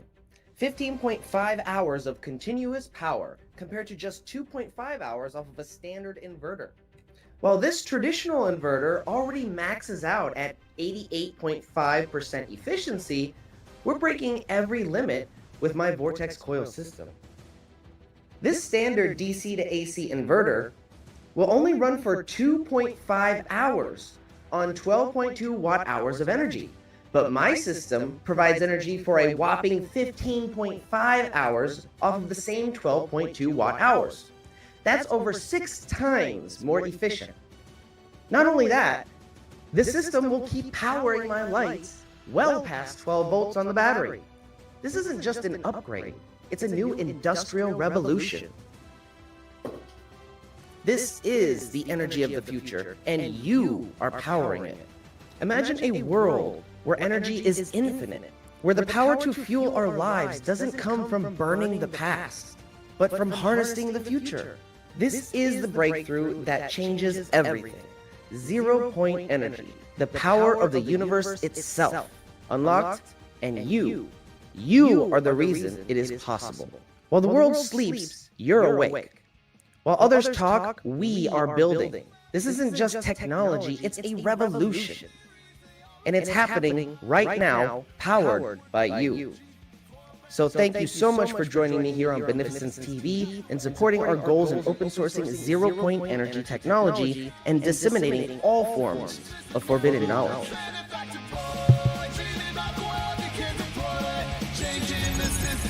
Treated like a toy. Ideas misunderstood, but brilliance is his point. Benefactor boy, can't you hear his voice?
Cast away.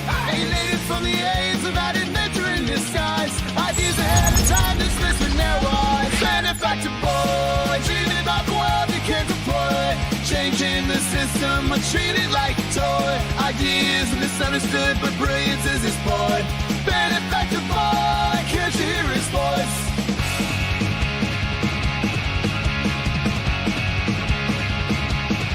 Talking about 0 point, the points lost on them. Structures crumbling from the same old stem. They laugh like I'm crazy, but I see it all so clear. Exploited labor, unheard, injustice burning ears. Fighting for a change in this wasteland of noise. But they call me foolish, wanting shed boys. Benefactor boy, dreaming about the world you can't deploy. Changing the system, but treated like a toy. Ideas misunderstood, but brilliance is his point. Benefactor boy, can't you hear his voice?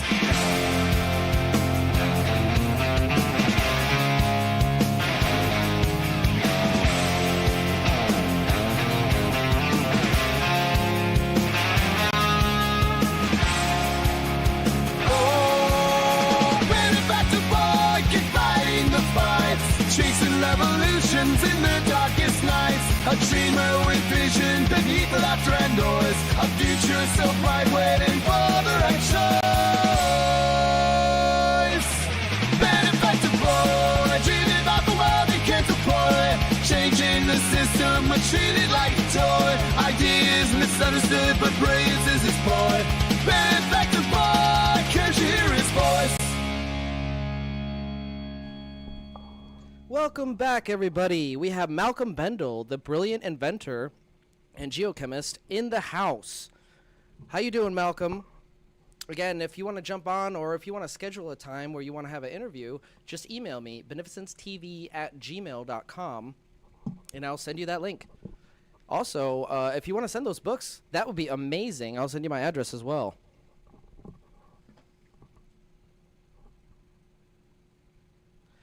Oh, yes. He says, please tell me your email again. I'll put it in the chat again.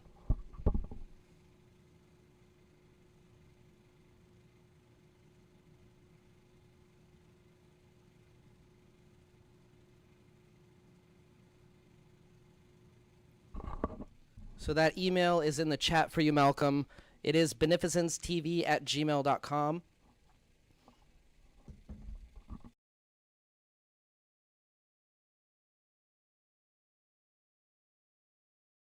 All right. When you sent that email, send me something in chat so I pay attention here, because I'm going to be going into the ancient history slide that you have for your presentation here on the MSART plasmoid Vajra technology. Yes, if we could get Malcolm on the show just for, even if it's for a few minutes, that would be so incredible. I would be so grateful if he could hop on here. We'll definitely try if he's up for it.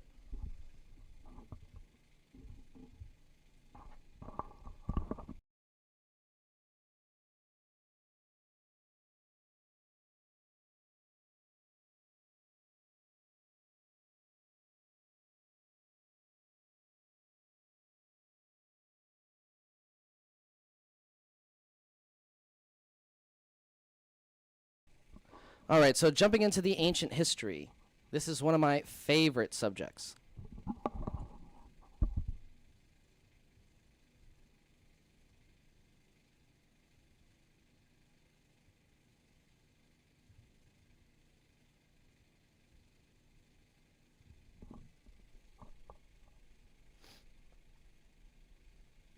All right, here we can see Indra wielding the Vajra.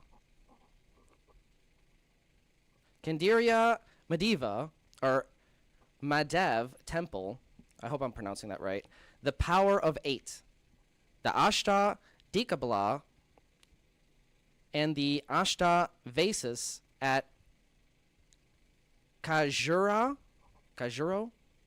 I'm probably not pronouncing that correct. But these are ancient sculptures depicting the technological device of the past called the Vajra, or what the ancient Vedas referred to as the Vajra. Here is the Vajra. I guess this is what Malcolm Bendall based the geometry of the Thunderstorm generator off of. Interesting.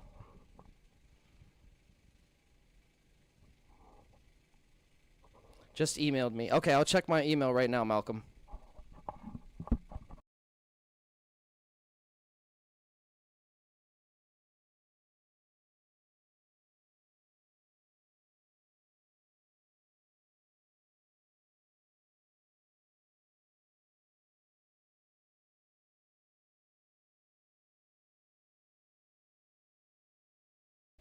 I didn't get anything yet, but sometimes it could take up to 10-15 minutes depending on which side of the world you're on and, you know, whatnot.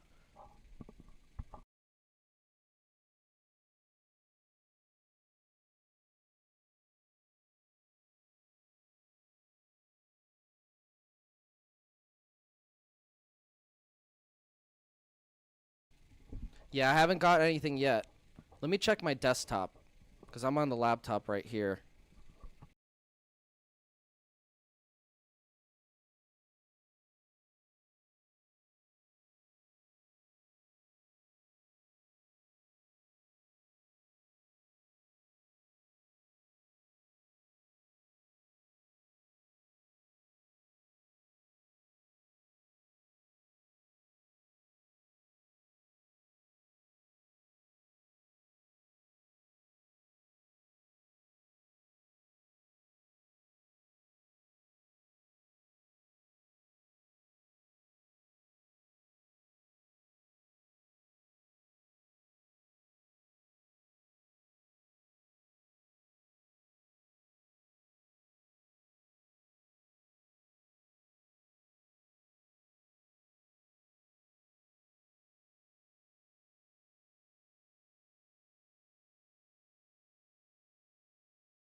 Yeah, I'm not seeing any email yet. Let me double check the email address that I put in the chat.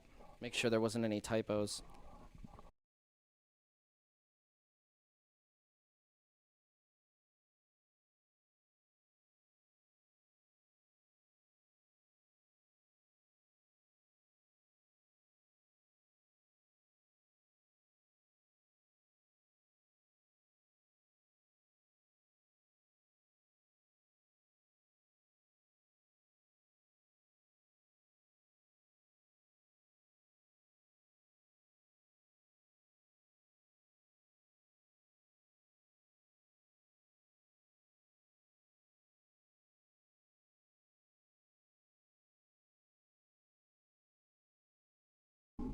Yeah, I'm going to continue to refresh it. While we wait here, though, Malcolm, if you could just double check the email address that you sent it to, because I know it's very easy to make a mistake with the word beneficence. A lot of people, including myself, mess it up all the time. So, yeah, just double check it's not got any kind of typo, and I'll continue to refresh on my end, because it would be amazing to have you finally on the show with us to talk about your amazing invention, which I've been completely obsessed with for a couple of years now.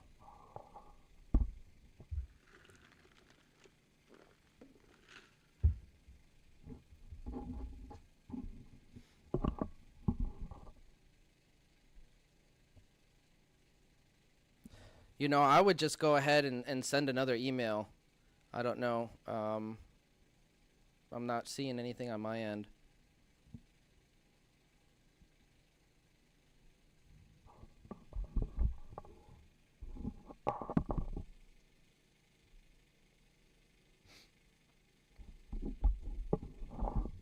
Oh, let me check the spam folder.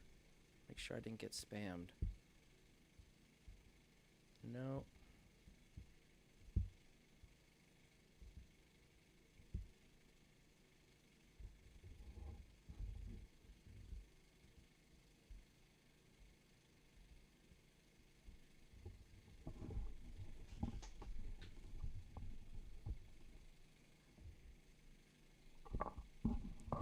So for those of you who are just joining us, we have a surprise visit by inventor Malcolm Bendall. We're trying to get him on the show now. He sent me an email. We're waiting for it to go through. But so far, nothing.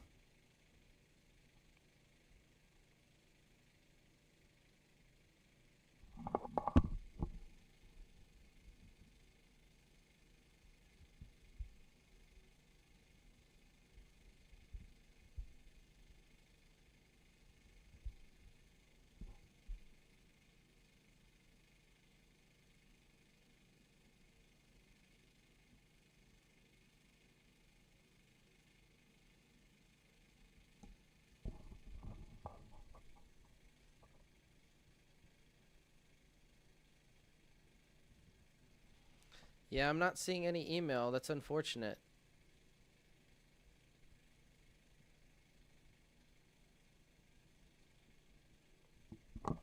Oh, he says Roland Perry is working with him on a sequel to The Shaman. That's awesome. Damn, I really wish this email would go through.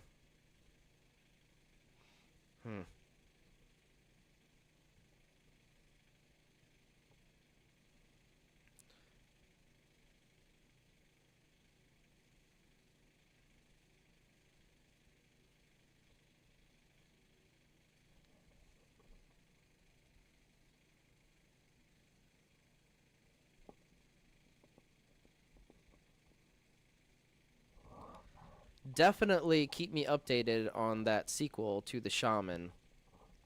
I would love an autographed copy. That would be amazing. We did go over The Shaman, not the whole book, but a couple of chapters, and I wanted to go over a couple more chapters in the future of The Shaman, because there are some really inspiring stories in that book. And it would... Oh, did I just get an email? Yes, hello from Malcolm. I finally got it. If you're still here, I will send you the link if you want to jump on for a few minutes. Give me 1 second.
All right, Malcolm, I sent you the link. Let me know. Let me know when you're ready, and I'll put you on display.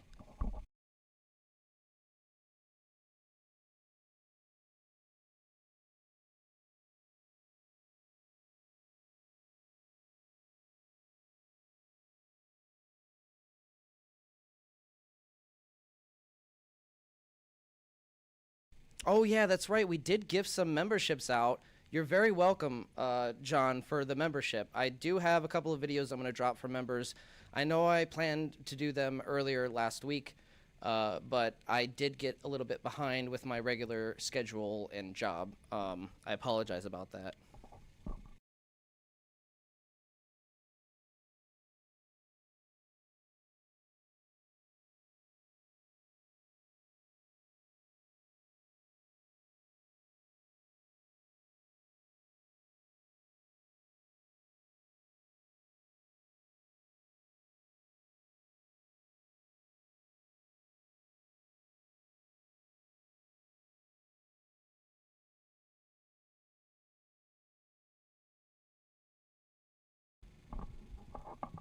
So I was able to send that email out to Malcolm. Hopefully he receives the link and we're going to have him on the show. That's going to be really exciting. I'm kind of embarrassed that I don't have any prepared questions. So it's just going to be all off the dome.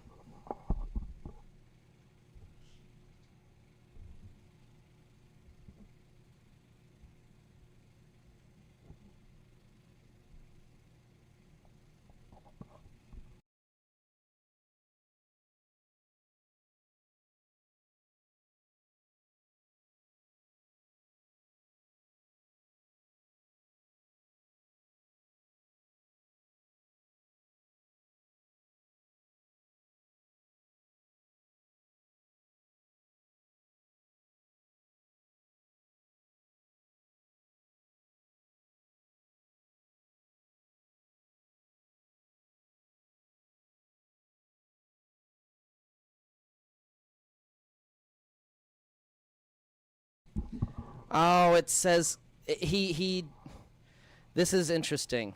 Okay, so Malcolm says, contested by deep state at the moment, the book seems to have upset them. Something about this should have happened 100 years ago. They don't like the truth. So I guess he's having issues. This always happens with Malcolm. It's unfortunate. But it's interesting because I'm looking at the chat on my phone and I don't see that comment.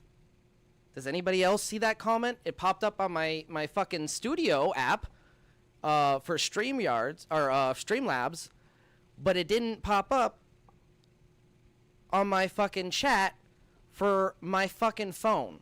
Okay? That is a little odd. I'm going to go back into the fucking live stream and see if it pops up. Maybe it's just an update issue with the server. But it's, yeah, I still don't see it. I still don't see the second comment that he put either. He's put another comment up there. Let's see what he said. Hold on. He said, resent it, hope better luck this time. As I said, deep state attacks on all fronts. I mean, Malcolm, you have two comments here that I'm not seeing in the regular chat for YouTube. I believe you. Because I can see it on my studio app, but I don't see these comments on the regular app. So I have the app pulled up. You should, like, the link should just take you to a link in your web browser. And, you know, you'll just be able to connect to your camera that way and microphone that way. Kind of like StreamYards. But that's interesting that I don't see these two comments anywhere but on my studio program.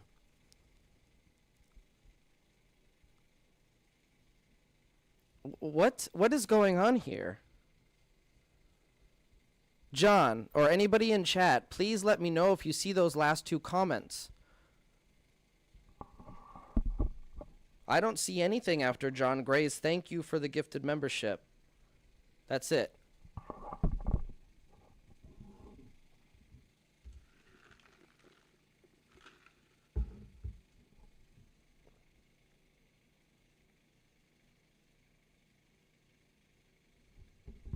I'm gonna take a screenshot of this.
So we just got a text, a comment in from John Gray saying, nope, you're right. That's all I see. And then another from Steven.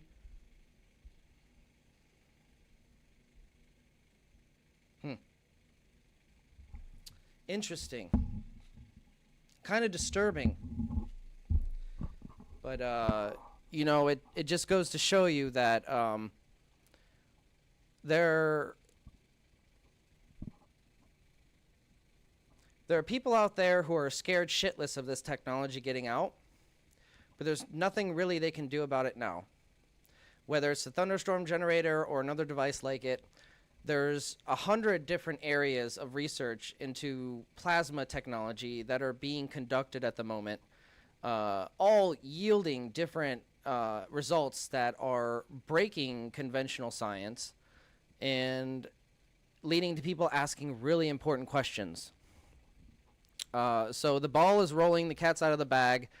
I mean, really, the only thing left to do is, you know, think about the collective good of humanity as a whole, and how much humankind would change for the better around the globe with the introduction of the Thunderstorm generator and technology like it.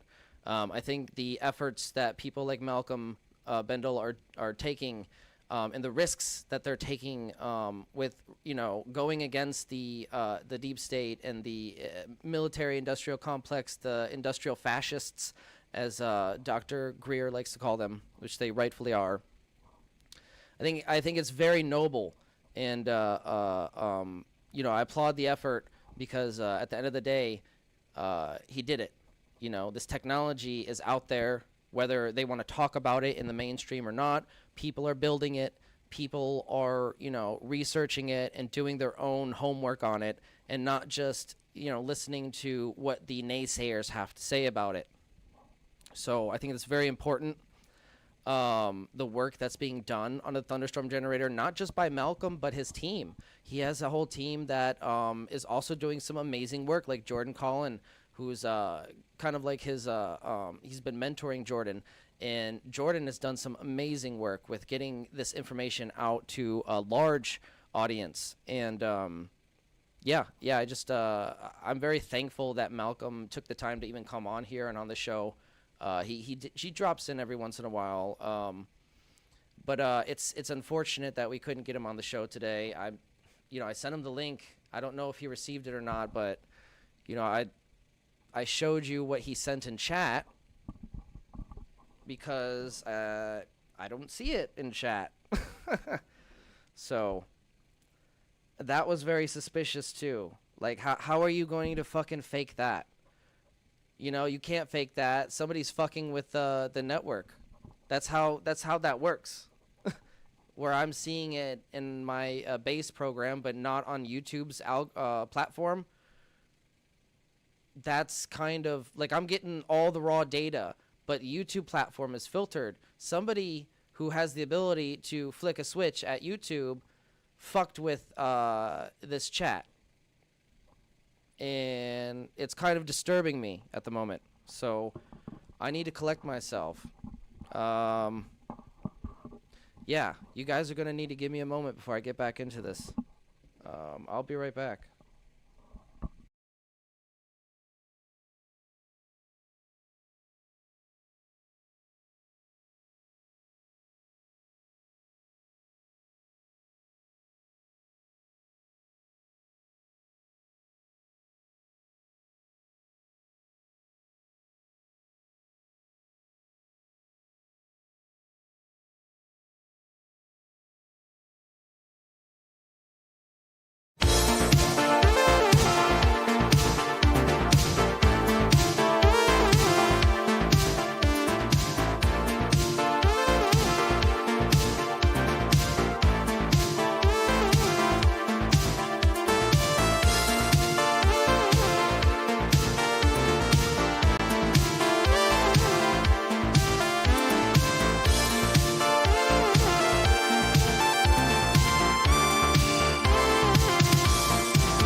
All right. Welcome, welcome, and welcome back. That was a delightful surprise by Malcolm Bendall.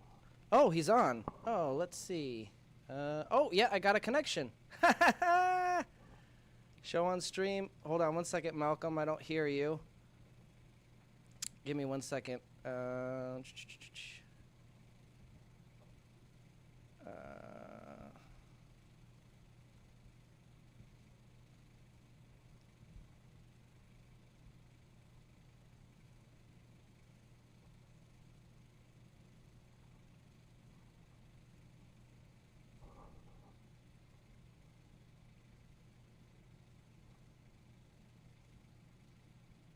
I'm not getting any audio from your end. There's a button for the microphone. Maybe the mic is muted?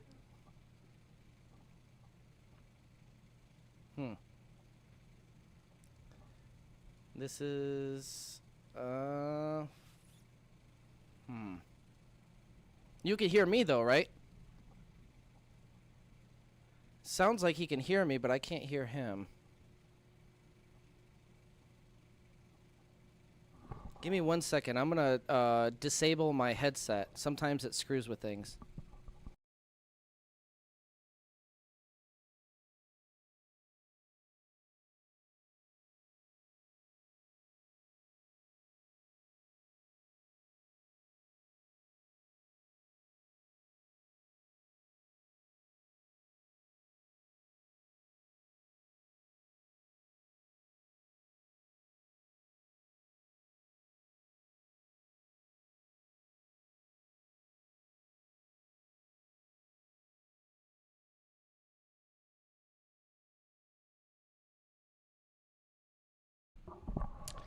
I'm still not getting any audio.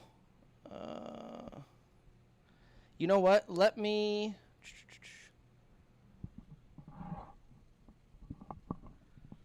So we got you up on screen. I just don't see any audio on your end. You know what? Did you want to try maybe StreamYards? Do you have time? I can send you a different link. It sounds like this... It would only take like 5 to 10 minutes.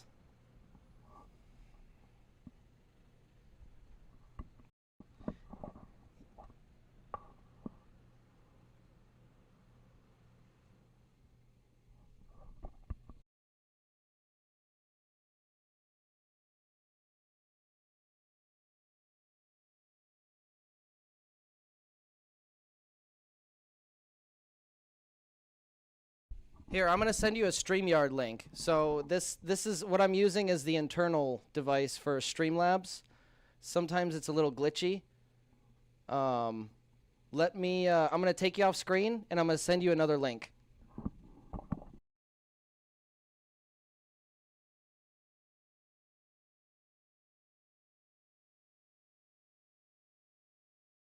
Awesome. I really appreciate this, Malcolm. Please stand by.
All right, testing 1, 2. All right, cool.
how to use SimilarWeb to uncover.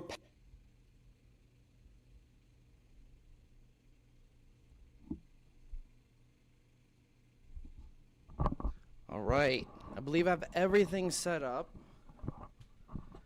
Sent the link. Hopefully, we can get Malcolm on.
Oh no, my coil.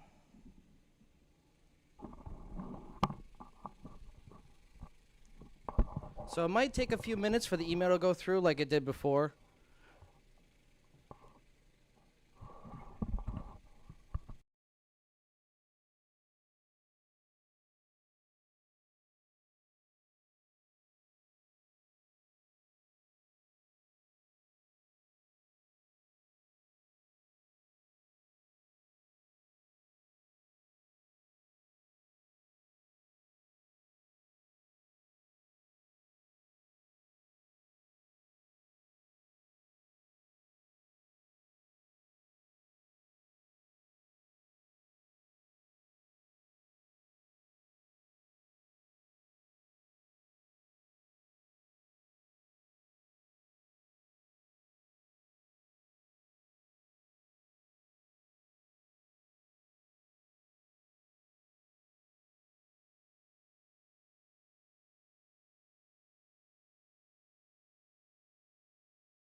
So unfortunately, I closed the collab app.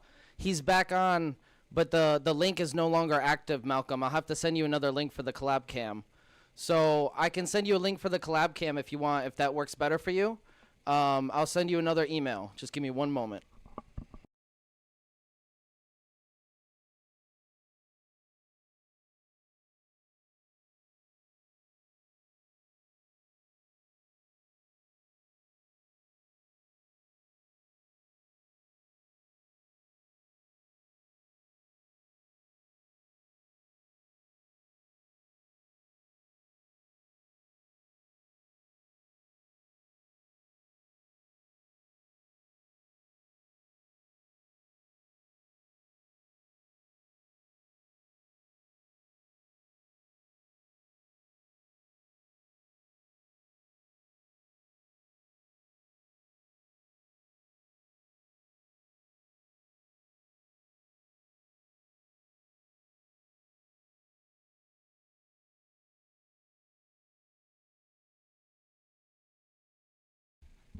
All right, so I sent Malcolm another email for the collab cam.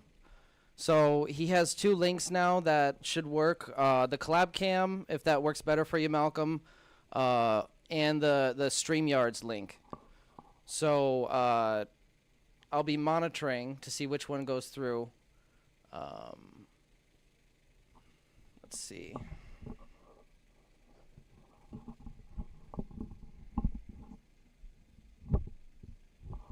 Yes, I mean this is why I try different things. You know, I have StreamYards up, and then I also have the collab cam for Streamlabs. Oh, there we go. We got something.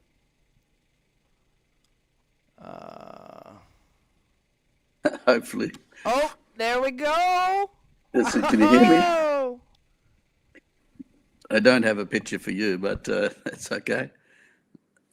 Oh, I'm sorry about that. Yeah, the collab cam doesn't allow that, I guess. I don't think it shows me on your end, does it? No, that's all right. Whatever works. I mean, it's been a bit contested there.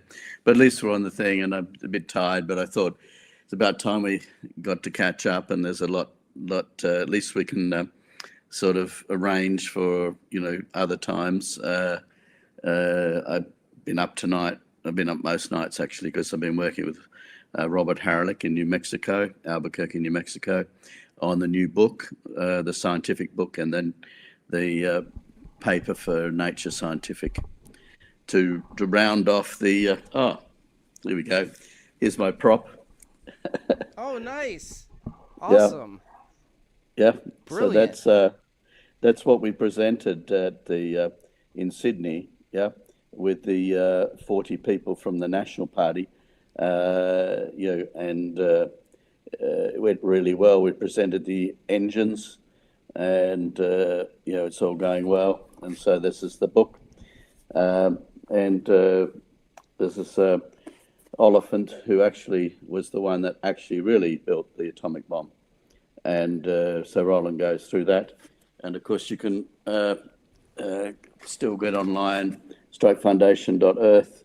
That's the, the Shaman, the original, the book. And we're doing another one now, Shaman 2, just when you thought it was safe to get back in the water. Sorry, the bubbler. Oh, I love that. That's funny. But it's really quite spectacular. It's just suddenly,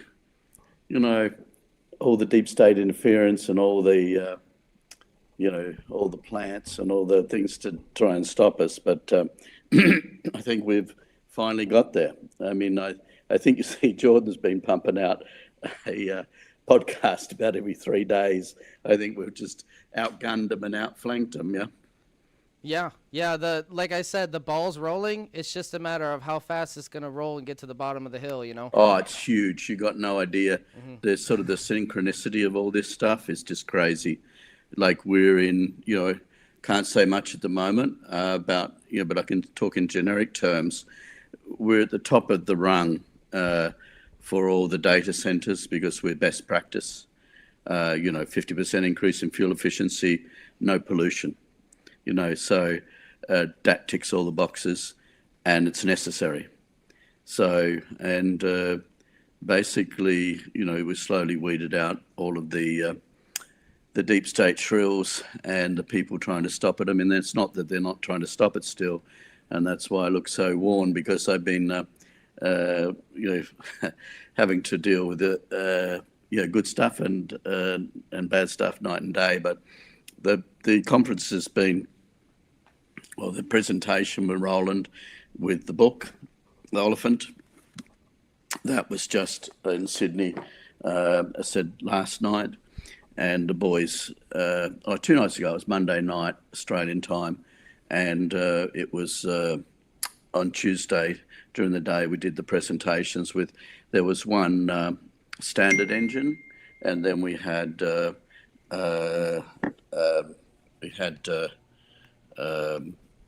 four different variants of the Thunderstorm generator that we tested with the gas analyzer, and as usual it just produces fresh air. So we're also dealing with like most of the turbines are actually data centers. They're using gas turbines generally, and they're about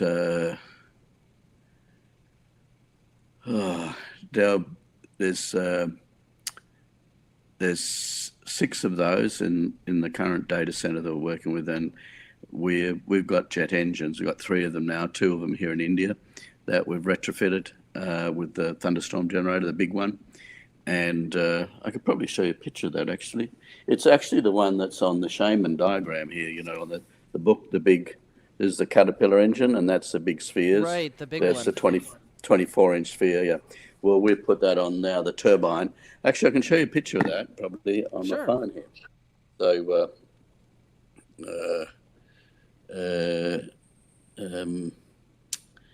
I'll just get this for you.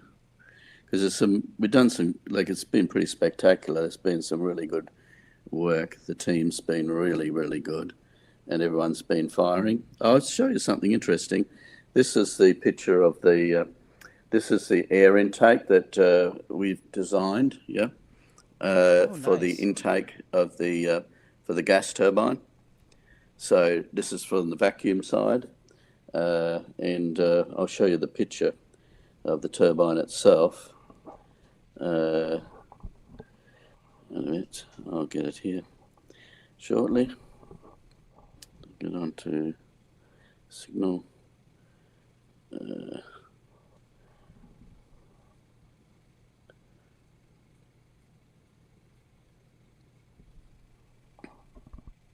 Yeah, as I said, it went really well. We presented the books to a lot of the politicians and some business people, and we're really anything from hovercrafts to coal-powered stations to data centers. It's all on for young and you're touching old. on all the right people that you need to get in contact with. You know, the politicians, the business owners. Yeah, but the thing is that it's happening. It's a synchronicity now. It's just gone ballistic. Like there's just there's Everything's falling into place. Everyone's coming to us, and it's like it's suddenly that after sort of them poo-hooing it all, it's suddenly a realization that wow, this works and it's real, and so it's a sort of a bit of a slingshot effect in a way. But quite frankly, you know, we've been I'm just trying to get a good photo here, so.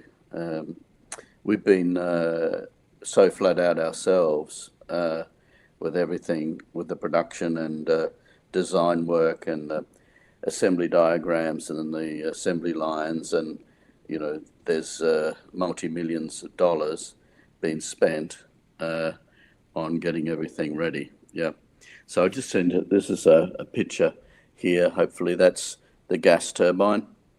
That's on like a jet engine. So, and that's awesome. The Thunderstorm generator. So that's the sort of the pipe work there.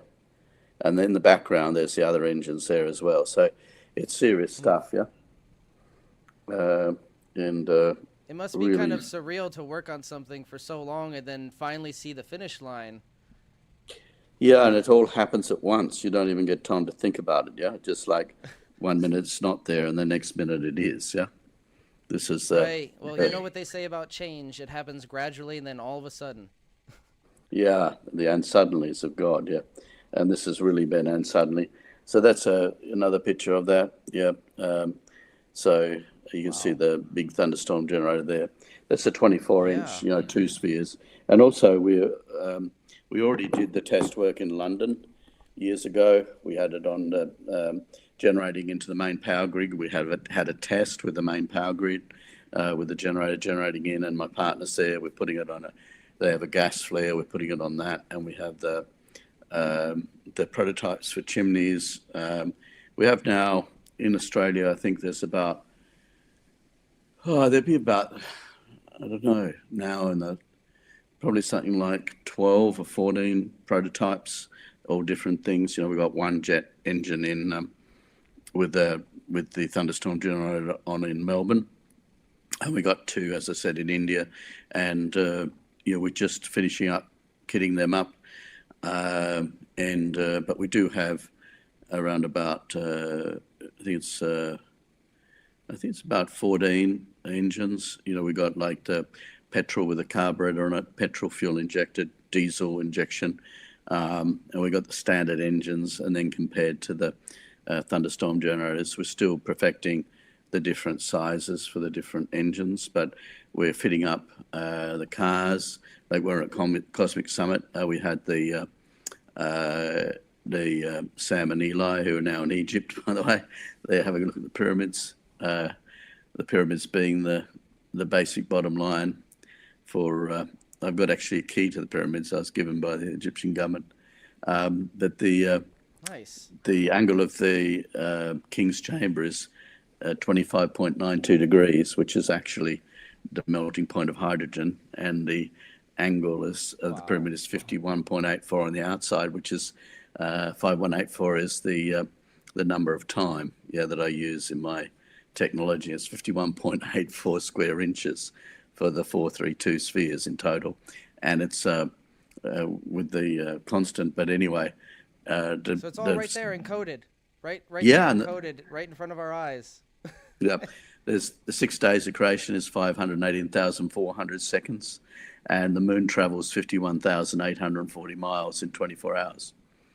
So in 12 hours, it travels 25,920 miles, which is both the great year, you know, the 12 zodiac signs, 2,160 years, plus the moon's diameter. Right.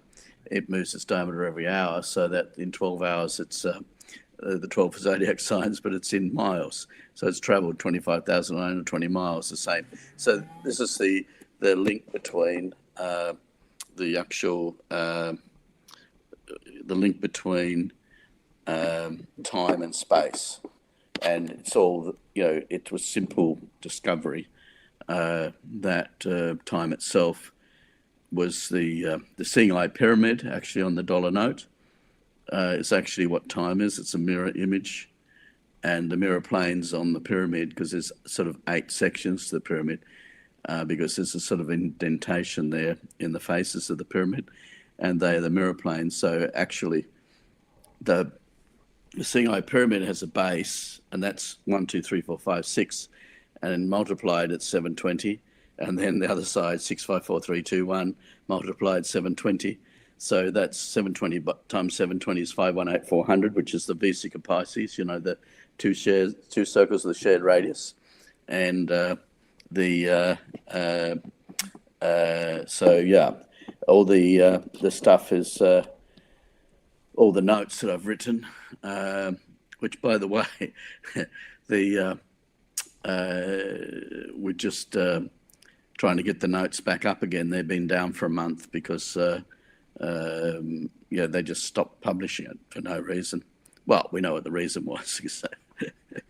I think people were a little bit upset about this book, yeah.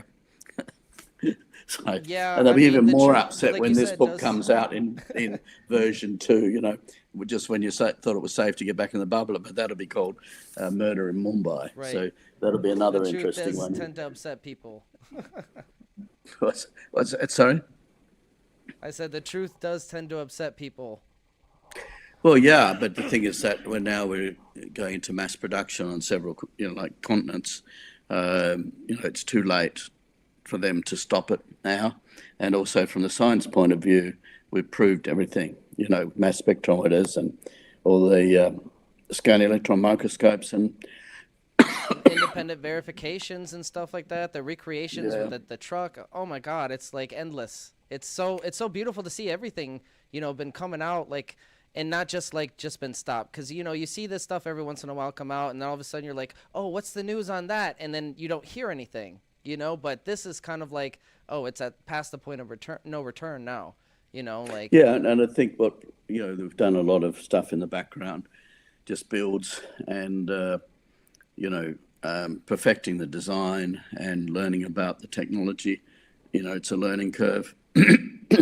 And of course, it's the first time I visited with Martin Fleischmann before he died, and got tips from him of what to do, how to set the machine up, and how to do the lattice confined fusion.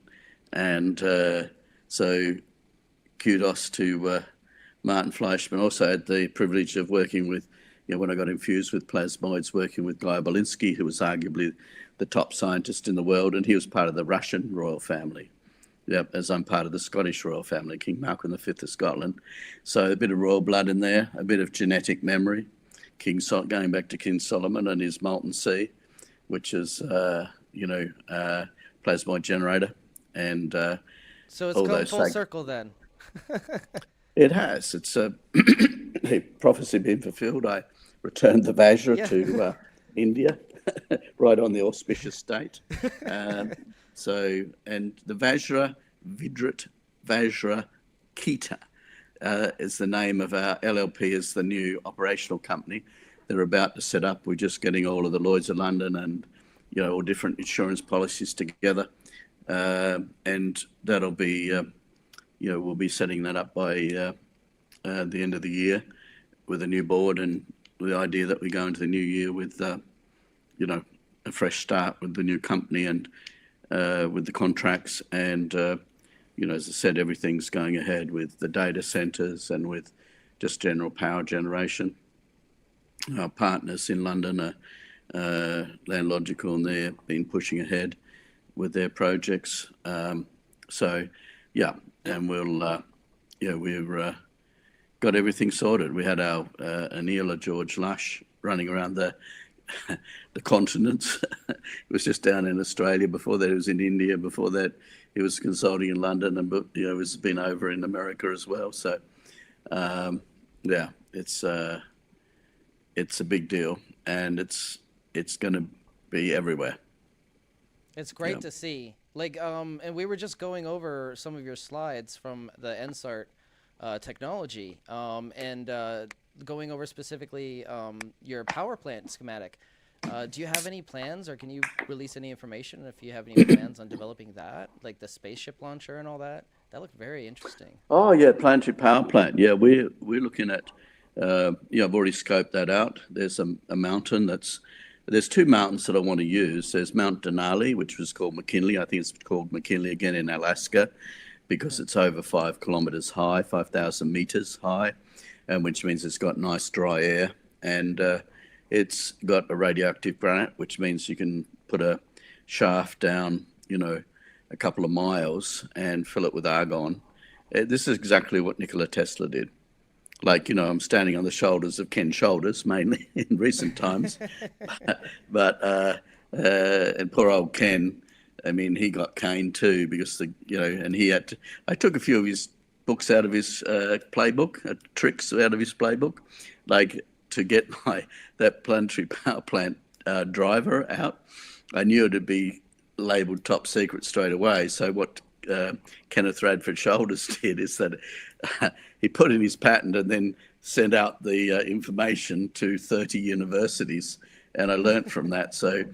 But I did sweat it out for that few days. I had 3 patents, and everyone was sort of got an acknowledgement in 3 days. I put in a Monday, Wednesday I'd get the number, and then I thought, okay. So then Jordan made up the presentation on that, and we'd finished the presentation on the patents and read them out and everything, and then so we put them in, and then we waited 3 days, and as expected, because it was it went to someone else's desk, and I thought, I just got to make it till 5:30 on Friday afternoon, so all the courts are closed. And so then Jordan issued his podcast and described all the patents, read them all out, and so they're now public knowledge. Yeah?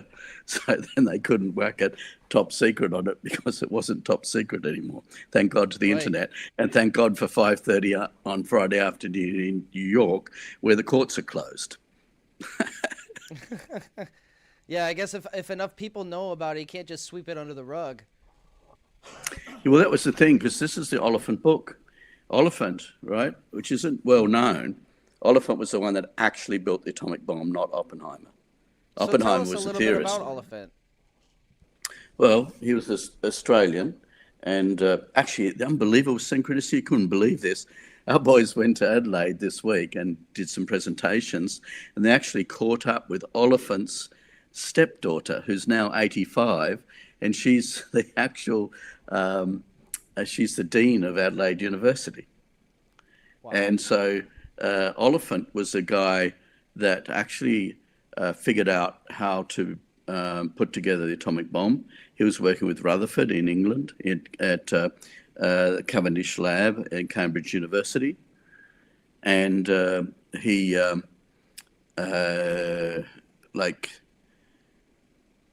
was really the brains of the operation. He was the operational guy, or the can-do guy. Because I've noticed this too. It's interesting being an inventor, that it's a gifting that not everyone has, to be able to see something in your mind and then be able to build it, manifest it. Not everyone can do that. Yeah. So it requires a very specific set of skills. Yeah, and a lot of patience, and it's very frustrating because prototypes take forever to build. But now we've got past that, because we've got everything now on CAD files. We've got the build assembly diagrams. We've got the jigs. We got the machines. So now that's all done. It's just now literally getting to pressing the button and just, pump them out. So, and as I said, it's perfect timing because it's a perfect technology for data centers where you can't aggregate pollution, because you have too much pollution in one spot. But when it's just fresh air coming out, it doesn't matter how much you have. So, and that's really been the thing of it. So, but I have appreciated your follow-ups on my little adventures. And, that's why I thought even though I'm tired as hell, and I apologise for my tardy appearance because I am as tired as I actually look. Oh, no, you're okay. I'm actually pretty tired too. I was working earlier, so it's life. But we really appreciate having you on here and just hanging out with us. This has really been a blessing to have you be a fan of the channel. And what I kind of tried to do is make your education that you provide fun for people to come on and watch and learn. And I try to add a little humor to it, so I hope people appreciate that too. But yeah, well, you can't take it all too seriously because you've got to have fun along the way. And it has got a bit serious in the last few years. And the book that we're writing now is just, I think it's now 5 years since The Shaman was. Actually, I should have a look at that. I think it's 5 years since it was first published. This has been republished. First published in 2021 by Alan and Unwin, yeah. So, and then it was republished. Second edition was published in 2024 by Roland Perry Publishing, yeah. So, and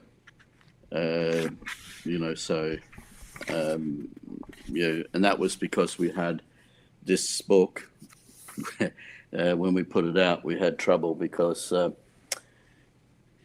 first 5,000 copies, went straight away, and it was being put through post offices because of COVID and stuff. So, but it sold out. It was a bestseller, and they simply stopped publishing it because they didn't want to know. Of course.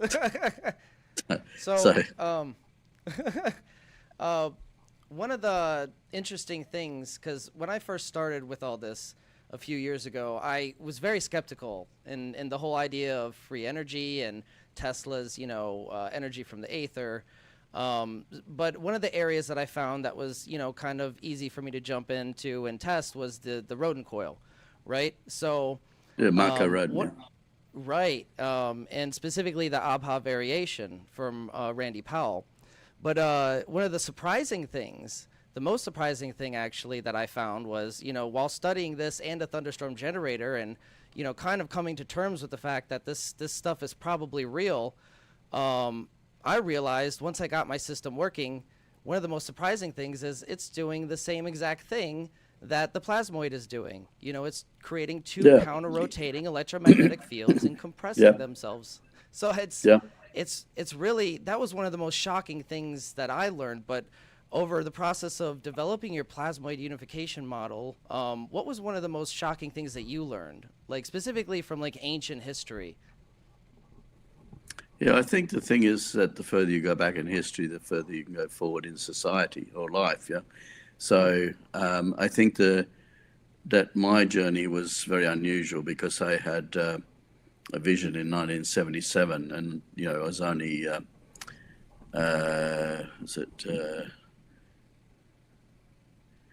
so I was only 19 when I had that vision, yeah.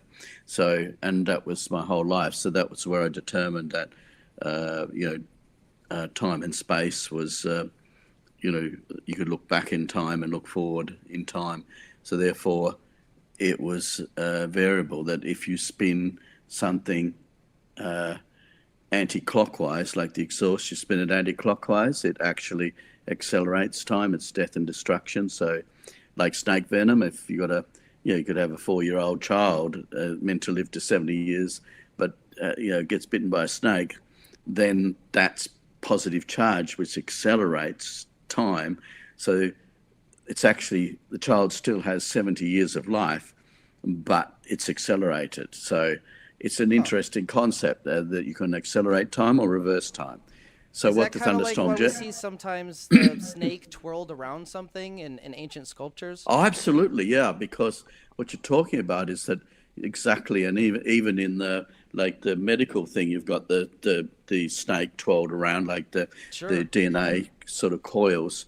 So, but the main thing is that what it's about is that in the thunderstorm generator, just going back to that, to prove this, I had a big enough sample to do it.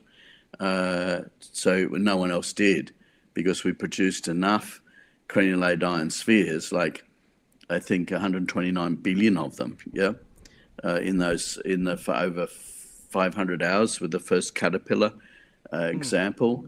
And it was enough sample to be able to do, obviously, the work we did with the scanning electron microscopes with Bulgarinia, and then we did the carbon dating, and it was like 31 to 33,000 years old for the carbon dating in the thunderstorm generator, which means obviously that accelerated time, because it only ran for 500 hours and it was 33,000 years old.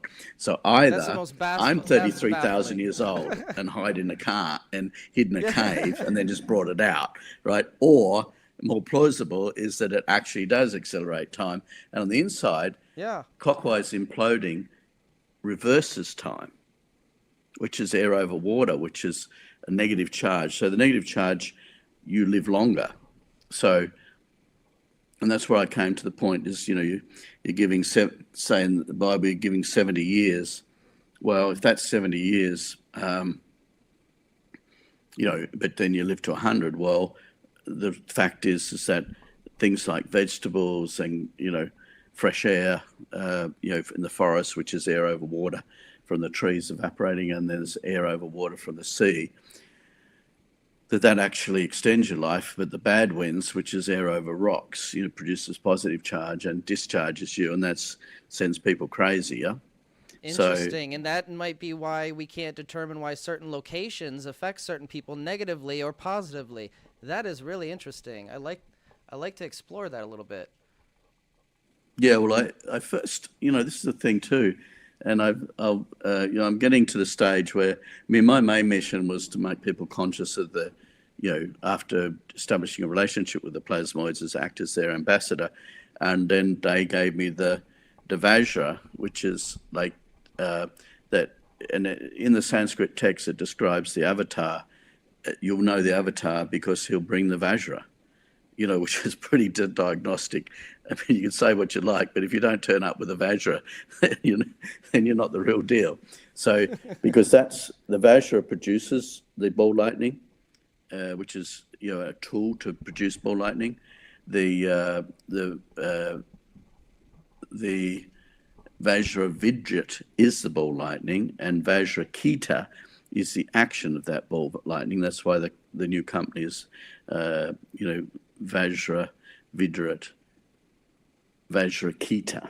So basically, this is in this ancient Sanskrit text, which is 150,000 years old. And right, wasn't it Shiva, the destroyer, who had the portable device, I think? Well, yeah, and Lord Indra had and that game went on to be like the Thunderbolt was then Zeus and the Thunderbolt. Then it went to Thor and the Thunderbolt, a Mithril for the Romans with the Thunderbolt. So it's been throughout all of history. The Sumerians, the same thing. With the Thunderbolt was the left and right hand spirals, which was the pine cone. And the little bag they carried was the knowledge, of the ancient system. And we lost our ancient number system. Unfortunately, society lost 80% of its language. We've lost 80% of our maths. And so my notes attempt to bring that back. So I think we sold about 400 since I came off the island with when Randall outed us on the Joe Rogan show, had to escape from my island. But since then, I think we sold 400 copies of that book at cost. So it's been about 30,000 that Amazon made on that. But then they stopped publishing that about a month ago, and we're just trying to get that back again so people can buy it at cost. But we are now going ahead with universities in collaboration. And I suppose the big scoop here for you is that we're actually keeping it generic, but original engine manufacturers, that's the OEMs, that we have a device, a mobile phone, and a business partner that connects to cars, and we can actually harvest our increase in fuel efficiency, share it 50-50 with the driver, and the driver pays us for the 50% of the increase in fuel efficiency, so it's still cheaper than buying that fuel, but then we do, and that goes to Strike Foundation for Education and put the new education system in. What I'm trying to do is teach a society how to fish. You know what I mean? Not And just that's a give them brilliant fish. strategy. Yeah, no, that's a brilliant strategy. I have to admit, you don't just give it to them. You have to teach them how to use it, and what are the risks involved in putting something like this together. I know the Thunderstorm generator itself gets very hot. You have to be careful about that. And I think you said that if you tune it, you had to detune it, because if you tune it too much, it just melts itself. It gets so hot. Well, actually, it actually, it's not so much the heat. When the heat goes in, funnily enough, in fact, our guys have got videos where you can actually not only put your hand very close, but if you put your fingers on it, your finger, it'll be hot and it'll be painful, but it won't actually burn the fingers. It's painful, but the heat's headed in because heat goes to cold. The plasmoids are sucking in the heat, aren't they? Correct. Yeah. Amazing. And heat goes to cold because the center is cold and imploding, and the outside's hot. So the heat's going in. It's going away from the outside stainless steel sphere and going in.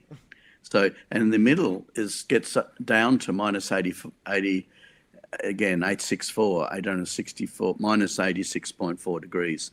And that's the optimum. And then at the same time, the skin actually gets up to the color coding, which is the 18 degrees in the ancient alchemical books of 5,000 years ago. That's that cherry red, that purple, and it turns a purple pink when it reaches that, and you can no longer see the joins. It looks like a piece of plastic, molded plastic. But that's between 846 and 864 degrees. There's 18-degree window where the alchemical stuff happens, and that knowledge has been in the textbooks, the alchemical textbooks, for 5,000 years, that was the temperature at which alchemical things worked. Right? And so it's amazing. Yeah, that's incredible. I know you talked about discovering that the ancient Egyptians found an Atlantean craft with ingots of purple of orichalcum. Yeah, and that's really which wild. is spent fuel from a plasmoid reactor. Right, and I was wondering, did you find out any information about what they were actually utilizing the ingots for, the Atlanteans, or did Solomon try to but the thing was that because they had but what Solomon used it for was a plasmoid generator. He brought those ingots off the Egyptians, right, King Solomon, to build his, and that was the material he built his imploded sphere, which is why I call it MSAT. That's molten sea was the name of that sphere. Ark, as an Ark of the Covenant, because there's a charger for the Ark of the Covenant, atomic reconstruction technology. That's why MSAT. Oh, and so the basin itself was actually made out of the orichalcum. Correct. It was already embedded with plasmoids. Oh, so he didn't actually, it was already embedded with plasmoids. Yeah. Interesting. Yeah, and it was a resonant, and basically, get this is what was hidden in it. If you go to Wikipedia, it will say the earliest reference to the circumference and pi was in the Bible, because it was in the temple, that it was the molten sea, and it was 30 cubits in circumference and 10 cubits across, right? But then I looked at, it's more than just looking at it, because remember, I'll go back, I might finish this first and then go back. But so if you look at it, it's just a sphere, like when in sports stores, they stack, they collapse, as bowls, the basketballs, right? And they stack them inside each other. Stack them. Yeah. Interesting. Well, that's what it is. It had a resonant cavity. And when I got with our graphic guy, and we made the original circle, that circumference was because it was like it had been rolled over. You imagine if you push the ball down, it pulls that lip in. It was exactly pi, 3,000 years ago, exactly pi. So, and it was a resonant. But get this, in their nomenclature, and this is the danger thing in the society, this is our last generation where we have a hope to get back our lost knowledge, because the metric system was demonic, and that is, it was evil because it disempowered people, because the all sound and color and everything works off a system that is the plasmoid unification model, where which Sheila Rahman did all the work on to match the frequencies with oscilloscope, and so which is amazing, yeah. Yeah, Sheila's done some amazing work in actually giving us a visualization of these like coherent waveforms, you know, like something I've never seen before. You know, I have a really high-tech oscilloscope, so I'm really interested in trying to get my hands on the software that she uses, because I have a coil ready to go. I'd love to do some of those demonstrations. Yeah, well, we're going to have we're finishing off all that work. As I said, there's a book and the paper, and she's put out a neat little, safe gadget where it spins inside a clear plastic container. Mm-hmm. And but the point is that if you just took random numbers and put them in, like say, any three numbers you want, 864 or 216, if they're in my plasmoid unification model, you can take any three of them and they're coherent, whether it's time divided into 32 points, or whether it's compass divided.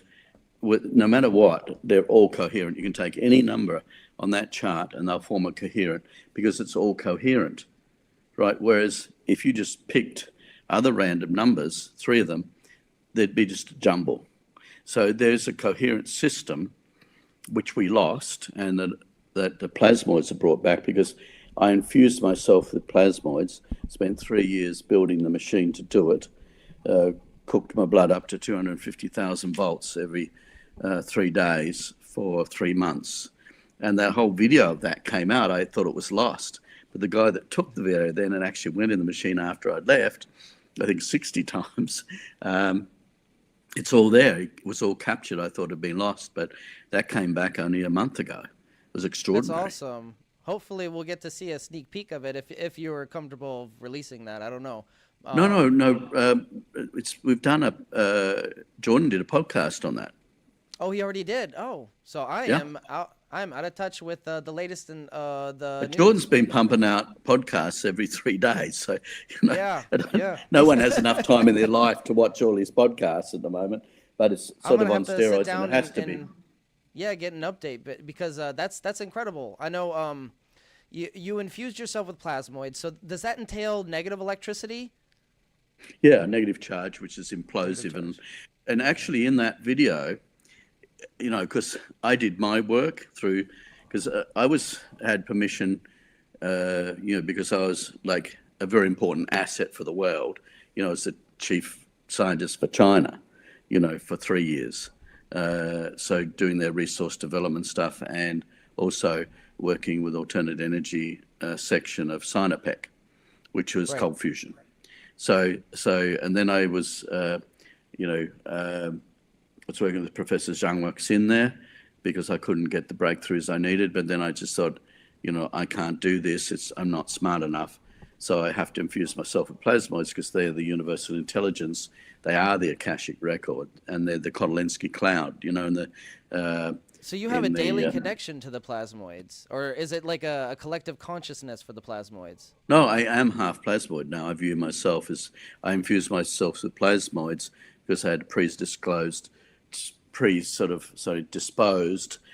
genetics to work with the plasmoids, which goes back to the royal lineage, back to King Solomon through the throne of Scotland. I'm King Malcolm. So it really does have to do with your blood.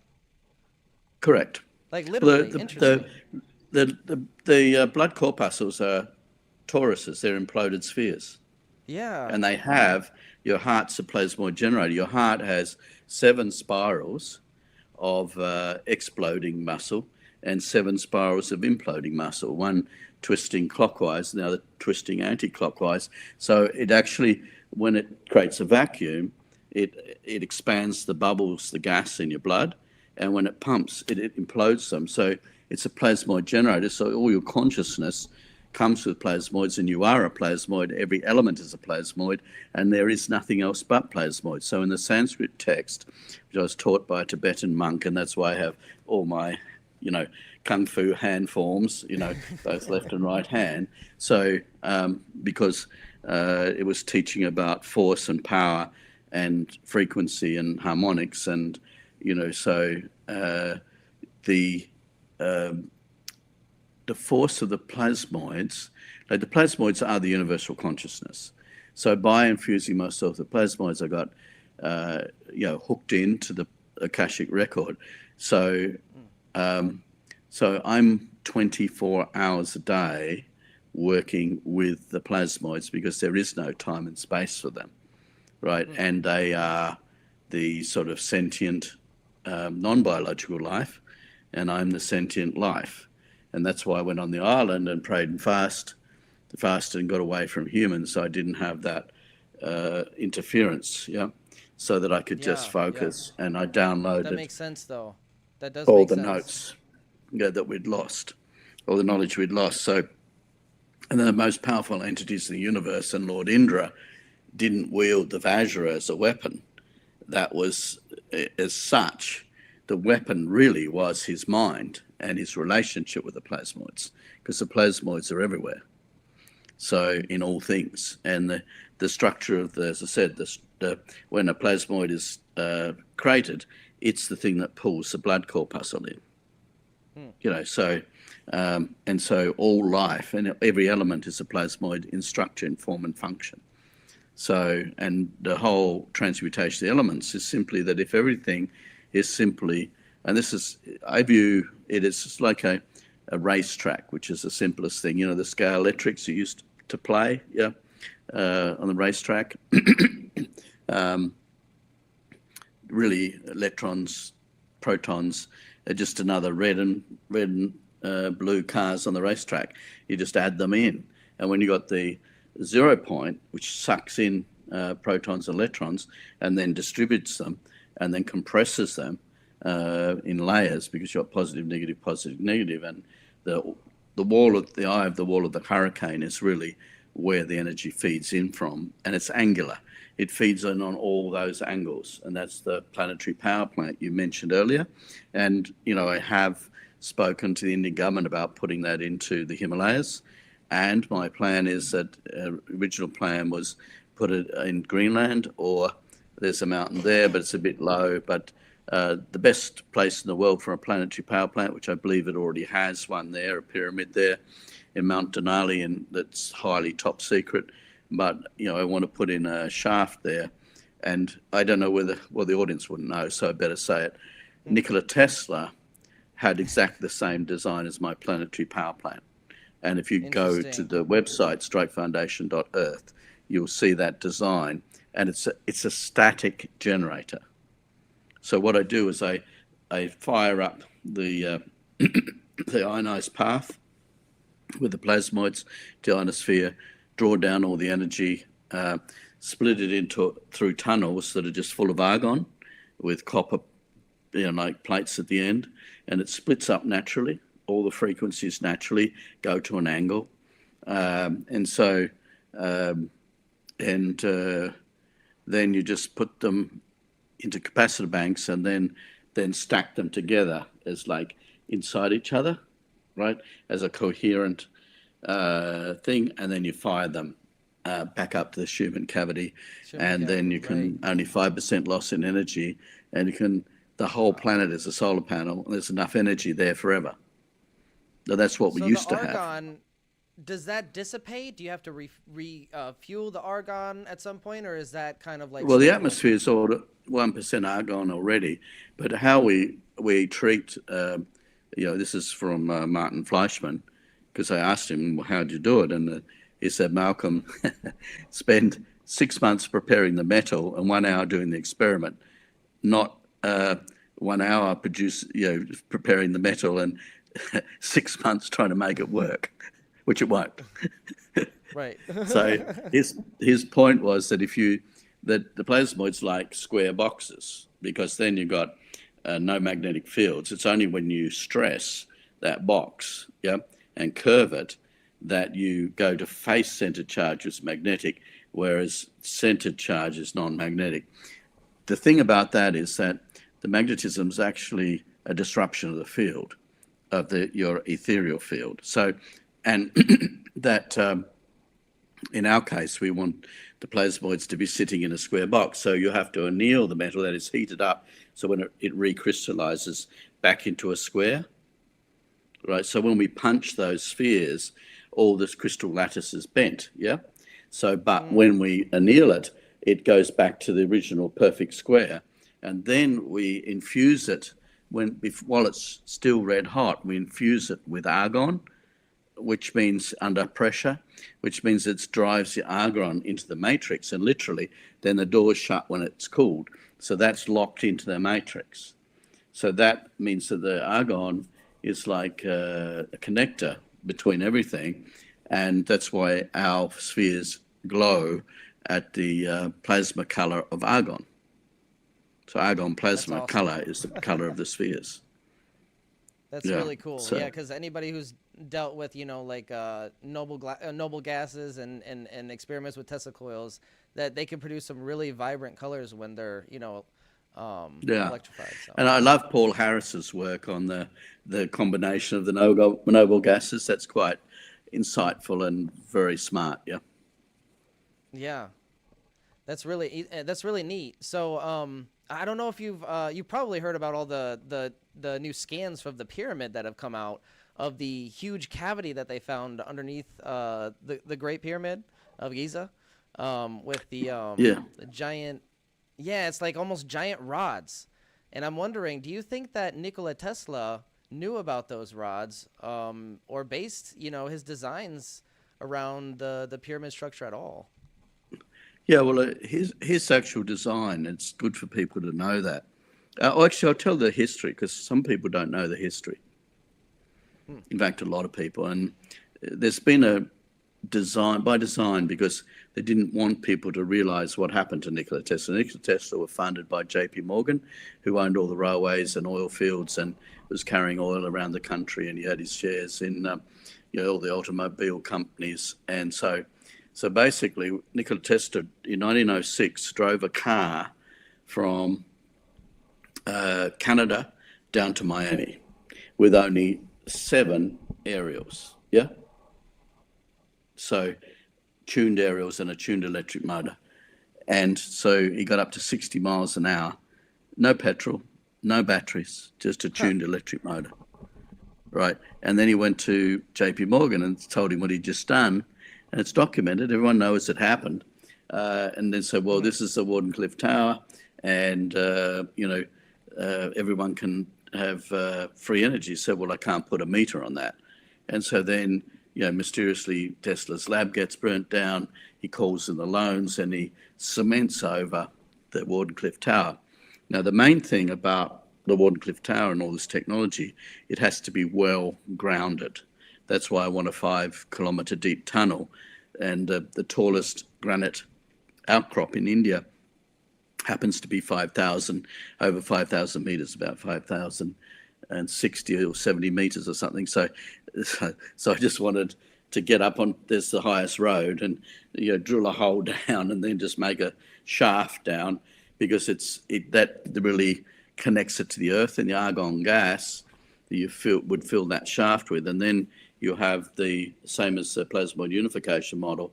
You have a spoke, a wheel, that then separates all of the frequencies, and then to capacitor banks. And then you take one burst of that, you save it in your capacitor, and it's a random field, but then you put it together as one coherent signal, like a chord in music, and then you send it back up again.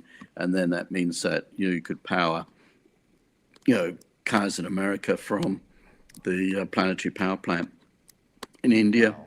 Another one I would suggest in Mount Delaney in Alaska, because it's really 1,000 miles, that mountain, from any, settlements, big settlements, yeah. Like, I think there's a few small settlements there, but basically, because normally it'd be fine, because it's that temperature and that height, the air's dry. 5 kilometers high is really where you want to be so there's no electromagnetic splash or a concept of short circuiting. But anyway, you can pull that down, and all that design, all Tesla's old patents are now available. But just going back to JP Morgan, I mean, obviously, just to bankrupt him, they tried to bankrupt, I think it was Westinghouse. And then they illegally gave Tesla's radio patents to Marconi so he couldn't get the royalties from it, because Marconi stole that, but he was a deep state shrill, right? So now, it was only a few years ago, maybe 5 years ago or 7 years ago, they gave back the patents. They said, yes, our bad. Rothschilds paid us to do it, JP Morgan paid us to do it. Okay, our bad. But look, we're giving them back to him now. Oh, wow. Must be nice not to have any consequences for that. Yeah, isn't it great to be a demonic deep state shrill, yeah? Yeah, your life although must be I think a lot people easier like than ours. Yeah, but I think, obviously, there's going to be a reckoning for all those people. And I think that, so. That's why what I've learnt about, because I looked into what happened to all my, what happened, when I got off the island, after downloading all this, putting it into notes and building diagrams and, write it clearly so others may follow, that I went to, first of all, with Randall and did a show with Com Carpenter, who was in India. And now I'm obviously in India at the moment. Maybe I could be anywhere. But anyway, so I'm still be right behind you. Yeah, that's right. Yeah, and I must say that it has been pretty full on the last few months. In the last 3 months, I think there's been quite a big body count, about 10 people. So they've been very active in trying to stop it, and of course everyone knows that Walt Jenkins, who gave the presentation at Tesla Tech, which is just a sort of a hive of deep state shrills. Walt Jenkins was, you just simply can say he was dead by the time a year later. No one told me. If they had said, look, come to Tesla Tech, the guy that gave a presentation on water-driven cars died mysteriously, but don't worry about that. They didn't tell me that. So wow. I just innocently arrived there.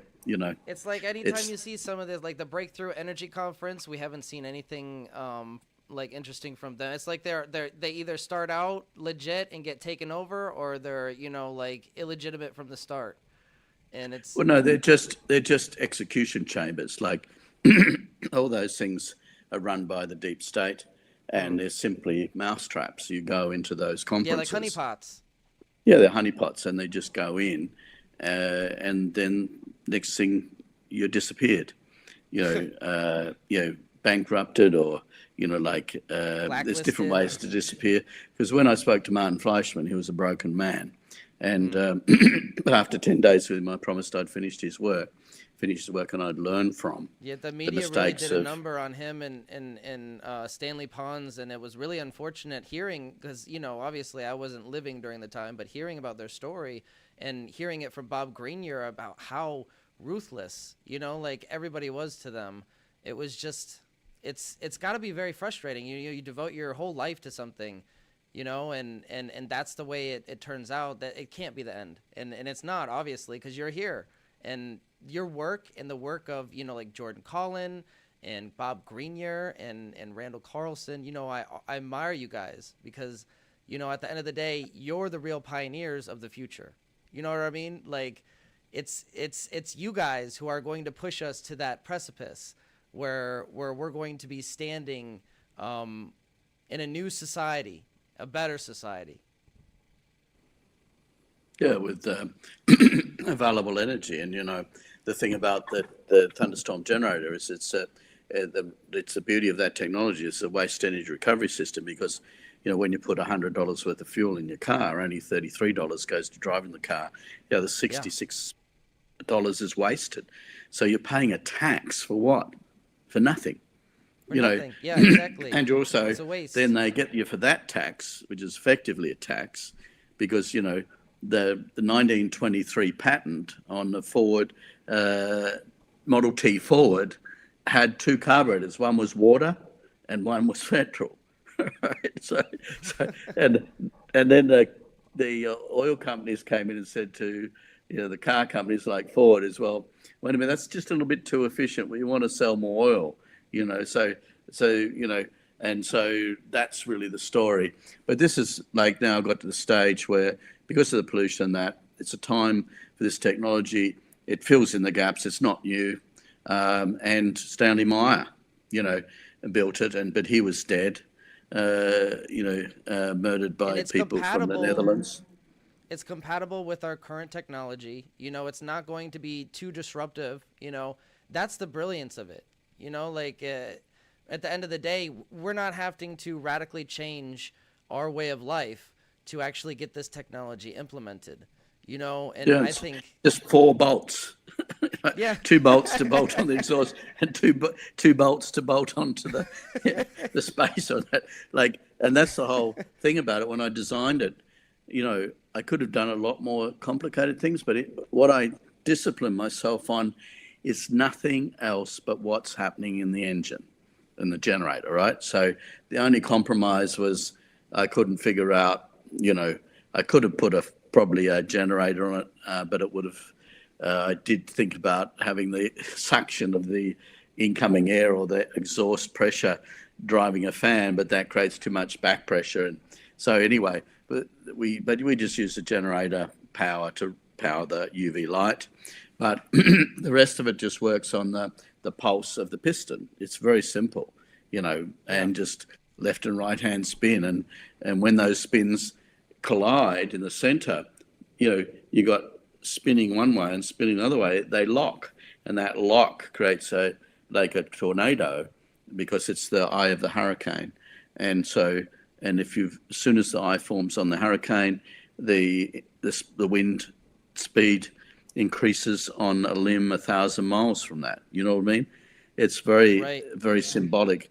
As soon as you form that eye, that's a 0 point. That's your tap to the ether. In fact, you can argue that's a vacuum that has no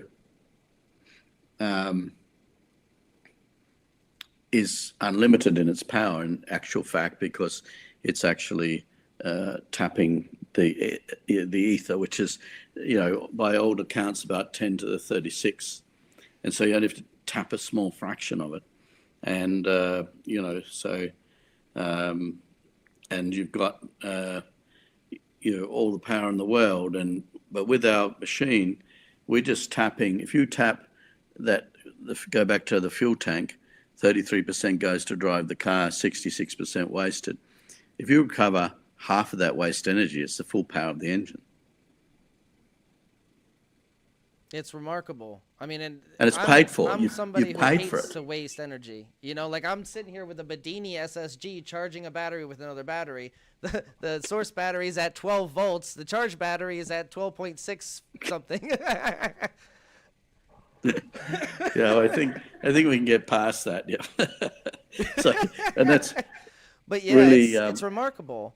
It's a way that you can minimize the waste, and I always love recycling energy that we would otherwise waste. And the brilliance of analyzing how nature works. I think that's overlooked a lot in science and in engineering, is how nature is doing it.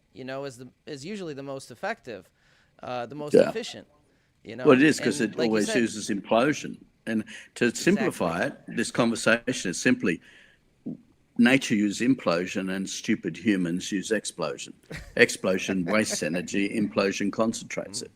I mean, it's just simple. I mean, and how the hell we got into the position we're in now is just with your Thunderstorm generator and with my coils. We're imploding.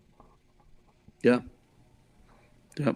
And I think the thing is too that knowledge is, was not lost. It was deliberately stolen from us, and it has taken a lot to get it back. And what I'm trying to do is, and this is why I went global with it, is to get it on so many fronts that it was difficult for any, to be shut down because I kept on moving. Yeah? And then, but it is the case that the Indian culture is all based on this technology. It's an Indian technology. I'm sure a lot was lost there.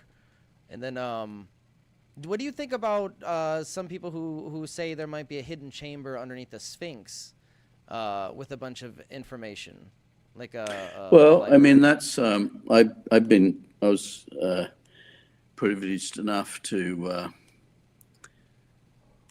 get access to the pyramids a long time ago, and I actually still have a key for the gate there. So, of course, with my genetic ancestry goes back to Moses and the three snakes. Like the three different disciplines. The magic, the alchemical science, of Egypt. So that went to Moses and went through Moses. So it was the three lions of knowledge coming together when the one snake ate the other two. And it's interesting because, basically, knowledge is a bit like a gun, isn't it? You can use it to protect yourself or you could use it to attack someone else. It's not intrinsically the gun, it's the owner. That's the problem. Yeah, it's the person who's in charge of the gun.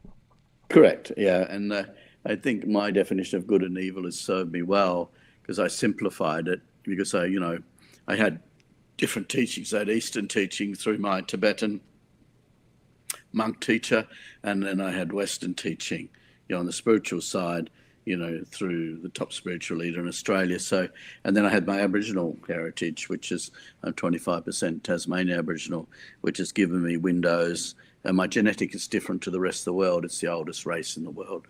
And that comes to the prophecy that's in the book, which is actually in the beginning of the shaman. There's so much wisdom. Yeah, there's so much wisdom to be gained from different religions. I never saw it beneficial for myself to just limit myself to studying one.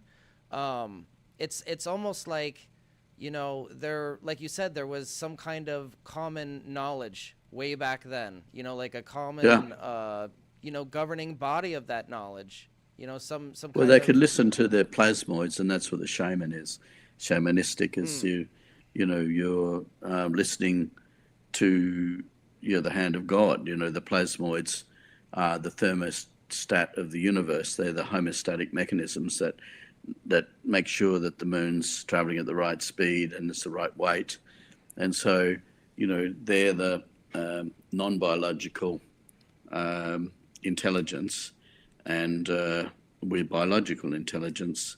And so losing the knowledge that they exist is a tragedy because they're the portal to all wisdom. Because I think, there's a difference between, like, the paradox is we have more knowledge now than we've ever had, right? But the wisdom is like dropped to the floor. Yeah, we have access to all this wisdom knowledge is at the drop of a dime. the way no to wisdom. put it together. Yeah. Absolutely, absolutely. And it's kind of scary, but I think we're on the precipice of a very big and a very good change, and you guys are at the forefront of ensuring that, like this technology doesn't get lost again. And, well, it's been synchronicity, a lot of synchronicity, because basically I think what's happened is that, and it's just there's been definitely those in power that want to keep power, and that's why they destroyed Nikola Tesla. That's why they murdered Stanley Meyer. Sure. But I'm sure the plasmoids, if they're conscious to some degree, kind of have to step in at some point and ensure some things happen, if they have the ability to influence anything, if they're conscious. And well, that's what I believe. I think that my journey has just been simply that the plasmoids have a very particular, they operate in a very strict code, which unfortunately, as humanity is degraded, it means that fewer and fewer people can meet that code. And that is, you have to have the three things for them is integrity, motive, and intent. So what you say, has to be what you think. And, when I came back into society after 7 years of that, I got myself in a lot of trouble because apparently it's illegal to say what you think now. Yeah. I try to practice something called radical honesty, and it's gotten me into trouble a couple of times. People don't want to hear the truth. No, they don't. They really don't. Because, but anyway, I think the thing is what I'm trying to focus on is just come to the conclusion that you can put something functional like the Thunderstorm generator out there, and it actually challenges people to think, how's that working and what's the principles in it? And then you can go back to, well, your heart's a thunderstorm generator. It's a left and right hand spiral. The plasmoids are generated by that pump and pressure, vacuum and pressure of that pump. And so, I think the answer is so simple that I think that's the trouble. Everyone's looking for complicated machines. It's not. It's just form and function. And that's really, I see as my job is just because if I look at the amount of people that were aware of plasmoids, like when I started this project in 1970, when I was 12 years old with my Mr. George, my grade 6 teacher, who says, Bendall, he said, like everyone was saying what they wanted to be, and people saying, oh, I want to be a policeman, oh, I want to be a fireman, oh, I want to be a nurse, oh, I want to be a doctor, And I say, well, the only thing I want to do is get a car that runs on water. You knew all the way back then. You had the intent and the motive all the way back then. So yeah, it was almost absolutely. like your destiny. And then he said, well, you're never going to be able to get a car that runs on water unless you build the unification model, If you figure out how frequencies and numbers work. And I've done it, but only after 7 years of prayer and fasting, and then coming out into a world that had vastly changed just in that 7 years.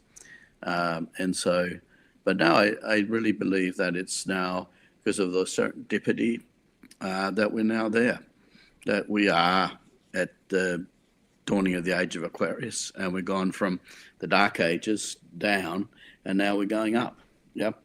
Into the age of enlightenment with wisdom and power, and I think that the plasmoids mean that it's individual empowerment, and it's also a consciousness, increase in higher level of consciousness, and a more, wisdom, which is the ability to process knowledge in a way that's beneficial, Right. And so you've got also society. Yeah, society acts like acts in the same way with the threshold effect. The more people become more spiritually conscious and aware of this, after a certain threshold, it's just going to cascade. I think we have reached that. I think that, that's the cascading that I see now. It's, pretty hard yards the last 3 years. I couldn't see it at all. But now I can see that because there's a lot of people in our group that are actually really motivated, on a new level and, enthusiastic because, the thing is that it's a very simple thing. Good is to empower people and evil is to disempower them, and if you sell them $100 worth of petrol knowing that it's only 33%, it's just a con job. If only 33% is going to be useful to you and the other pollutes the planet, why bother? You know what I mean? I agree. And the same thing with the power lines. By the time the power gets to your wall socket, it's already lost about 60 or so % of its, potential. Yeah, and that's where so I think it's been a plan to destroy society, and you can only come to that conclusion about what's happened. But I do believe that our technology will come through. It is now, and it's beyond the point of no return. So the Pandora box is open and no one's going to close it because there's too many people know about it. Exactly. Yeah, I think this is what we're seeing in essence is the edge of the age of Kali Yuga, the age of ignorance. in you know, into the next stage of maybe hopefully enlightenment. Well, it is. The outpouring of knowledge is that the stream called R, big R, small r, sorry, big A, small a, R, the stream R, and Hyperion is the name of the guy pouring out that knowledge. It's pouring out the knowledge in this time to bring us into a later enlightenment. And that prophecy is in the beginning of the book here, The Shaman, which is says the prophecy that Pisces Australis is a star constellation in the southern sky, which is an Al Hort, which is my name, had taken on it, mean the mouth of the great fish is the brightest star in the constellation. Ancient Greeks depicted Al Hort as swallowing the water of all knowledge poured by another star constellation, Aquarius, the water bearer, which is the guy's name is Hyperion, and so Hyperion, which means the place of pouring forth, and the southern fish is Pisces Australis, you know. So, and it says one interpretation is that the age of Aquarius, which began in 2018, will deliver comprehension of all things to the one known as Al Hort. So that's why I was curious about the origins of that name, where you got it from. I knew there had to have been some significance. Well, also the Sanskrit text says that you'll know the avatar when he comes because he'll bring the Vajra, you know, and knowledge of how it operates and the number system and the science of it, which I've done. And now the company that we're just setting up is, as I said, Vajra, which is the ball lightning producing, you know, mechanism, Vajra, which is the ball lightning, and Vajra, which is the action of the ball lightning, such as cutting stones, etching diamonds, which King Solomon used, going back to Solomon's Molten Sea that we're on. And I wanted to mention that too, because Solomon's Molten Sea was 2,000 baths, where the word bath comes from. And but that's 144,000 hin, right, which is another measurement back then. So the translation is really interesting because, you know, baths to hin is times 72. So, and you got in Revelation, the Bible, 144,000. But then it even gets even more significant because if you take Brahma all time, which is Eastern religion, and then the Western religions, which is basically the Christian Judaic, you know, the two, and going back to Abraham on one side, the Muslim, and then the Christian and Judaic on the other, the one tree, yeah. But the thing is that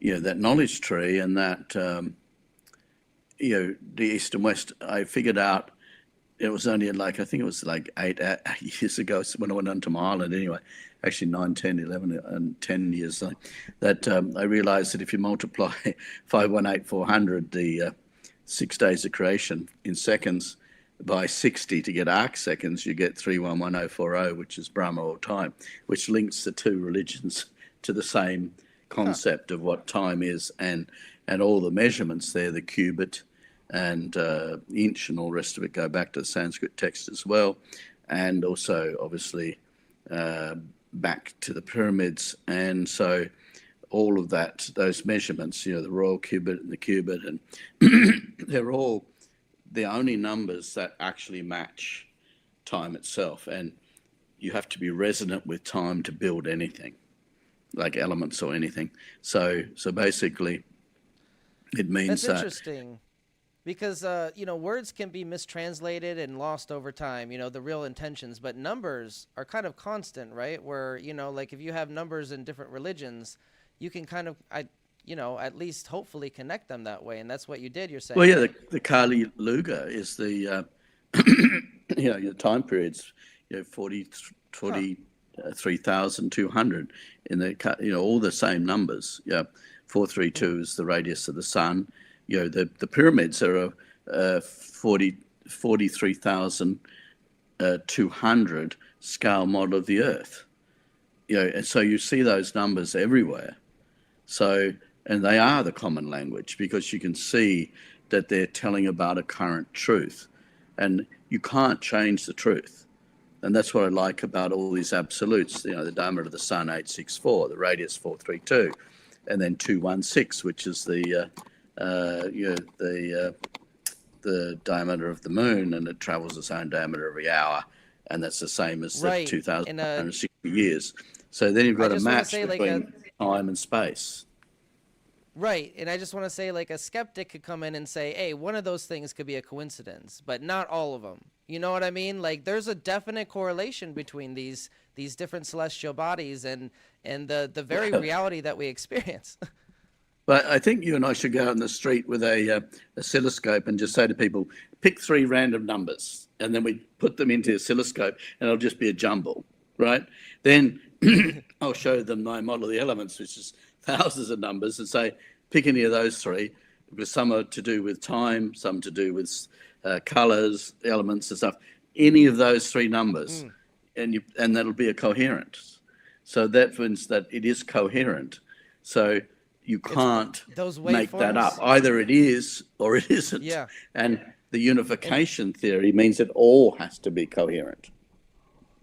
And Exactly. it is. And it's so beautiful to see those waveforms, because like I said, I've been, studying electrical engineering for a while now, and using I've never seen any kind of waveform like that before. They're beautiful, they're amazing to look at. And it's proof. It's undeniable proof that the plasmoid unification model, it is what it is, and you can, get all upset about the facts, but, I guess at the end of the day, the facts don't care about your feelings. Well, the point is that okay, it's like Nikola Tesla, like he drove from Mexico to, it's a fact, to Miami. That didn't change. That was 1906. Well, you know what I mean. It's like, it's a fact. Yeah. You might say the Wardenclyffe Tower didn't work, but how did he drive the car there then? Yeah. Exactly. Like what I hate hearing, like I think I heard from somebody else, like, one of his generators that was powered, it was powering, the Wardenclyffe was powering with a generator from the dam or something. And I'm like, how preposterous. Like, that's not how he was powering Wardenclyffe Tower. Not with generators from a dam. Well, I think that when he went to Colorado, I think that it was actually, he had trouble. There was what he was experimenting with was quite the opposite. He burnt out all of the generators in a hydroelectric scheme in Colorado. Oh, in Colorado. I think yeah, it was that's a power where he was plant. working with the dams. Yeah. But they there's tried a to long way. smear him and spread so much misinformation. Like, I don't think anybody, I even go on Facebook, and I'm a part of like the Tesla group there, the Tesla fan group, and even they get misinformation all the time. They spread it. And it's really sad to see, because at the end of the day, like you said, all they can do is put a smear campaign out against you if you have the facts on your side. Yeah, and I think with the Thunderstorm generator, again, going back to that, because the direct matter energy drive and the planetary power plant, they're all, old hat, because they're, the patents have been out there for 100 years. It's just that it's been not allowed to go ahead. Yeah. And so I think, as said, the point of this whole thing is that now it is going ahead, whether they're allowed or not, because it just is a fact. And I think the good thing, the grassroots part of the Thunderstorm generator, which is a good part of the scheme to get it out and to open source it, but then have patents, zigzag our way through, go from open source to patents and then back to open source and to patent, keep moving countries and keep things fluid, so that you put over a broad base and you can just, because once that it's in too many hands at the moment. There's 400 copies of my notes have gone out in the world, which isn't much really, not to what should be, but at least it's out there. But the ratio of people actually like motivated to build one and replicate it and verify it is actually astounding. You know, most people, they download like a manuscript or something interesting and they don't do anything with it. They just read it. You know, you have a lot of people actually, you know, inspired by your work, actually building these things in their garage. And Well, that's the best thing. incredible. That's what gave us the breakthrough, because we had those guys, you know, at the in Sydney, you know, yesterday, you know, under the tree of knowledge in the Sydney Parliament, and then just running and said, I built this machine, I built it myself, and you know, so you know, and it works, and so now we're supporting the project. And I think the independent builds have been a big part of this, because it's, you know, people can hear the truth, you know, and those people are really down to earth guys, and they question and say, well, you know, we just put it together and it works. So, you know, who cares what the mass is behind it? You know, I'm getting 60% more fuel economy and there's no pollution. I'm in, you know, like, you know, so, you know, and that's where we're at the moment. And I just think that, you know, it's just been a blessing that that's all happening now, and on a very broad front, and with everyone, with everything. You know, original engine manufacturers, you know, people have seen it for what it is. It's a transitional technology. It's a waste energy recovery system. It's not, you know, it's just using, I mean, everyone's already paid for the petrol. I don't have to pay for it. You know, that's free, and that's free energy. You know, free for me, not for the person that paid the petrol bill. Well, you know? I think the point is you're saving people money by not having to refuel as much, you know, and at the end of the day, you're increasing people's, you know, health standards in their cities by not having oxygen pollute, you know, your city with smog. And, you know, there are certain health benefits that come to this technology by, you know, turning the toxic exhaust into oxygen. And that alone, aside from the fuel efficiency, well, it gets rid of the carbon particles, you know. Yeah, which at the moment, it's incredible. You know, I go out the day, that's, you know, you can hear coughing now. You go out into any city now, and it's a big city that I'm in, you know, and it's full of, you know, dust and carbon particles. Yeah. It's just terrible, yeah. And you can't avoid it. They built the Hollywood sign so you can see it from a distance, and there's so much smog now in LA that you can't see it. Yeah, exactly. And it doesn't need to be that way. So, you know. No, it doesn't need to be. Exactly. And so I don't think people realize, like, the two top contributors for pollution regarding cleaning up our atmosphere is, you know, vehicles. But other than that, above vehicles are really what you were talking about, industrial chimneys, you know, from factories. You know, maybe a handful of companies, maybe 80, 90 companies around the world output most 70% of the pollutions in our atmosphere, you know. So at the end of the day, that's on land, but you got I think the top 10 biggest ships produce more pollution than all the cars in the world. Like, exactly. So those massive ships burning. But this technology covers all that, you know. So it covers all of it. Gets rid of the sulfur too. We get rid of the sulfur because there's Russian fuel here in India, and it's high sulfur, and it's zeroes out the sulfur. There's no sulfur in our exhaust. Yeah, that's got to be hard to deal with.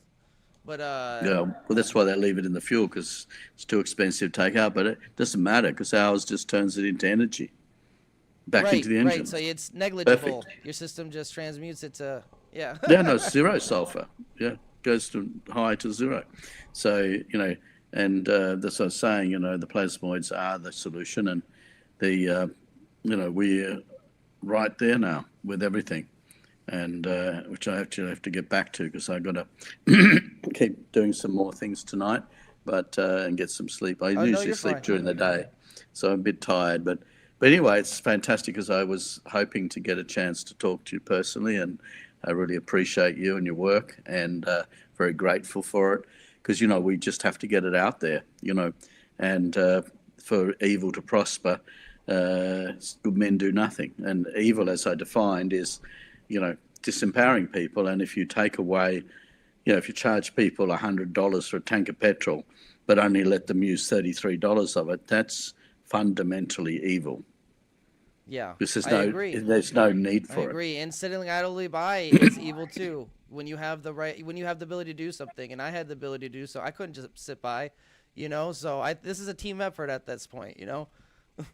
Yeah, all for one and one for all, because, you know, at the end of the day, we all breathe in the same air. But a couple of years' time, we'll clean this whole act up.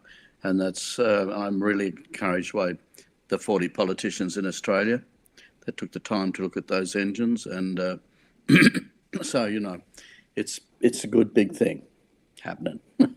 I agree. And I don't want to keep you from your work, but I just wanted to thank you again for taking the time and coming on the show. I hope you come on again, because I have 10,000 more questions for you.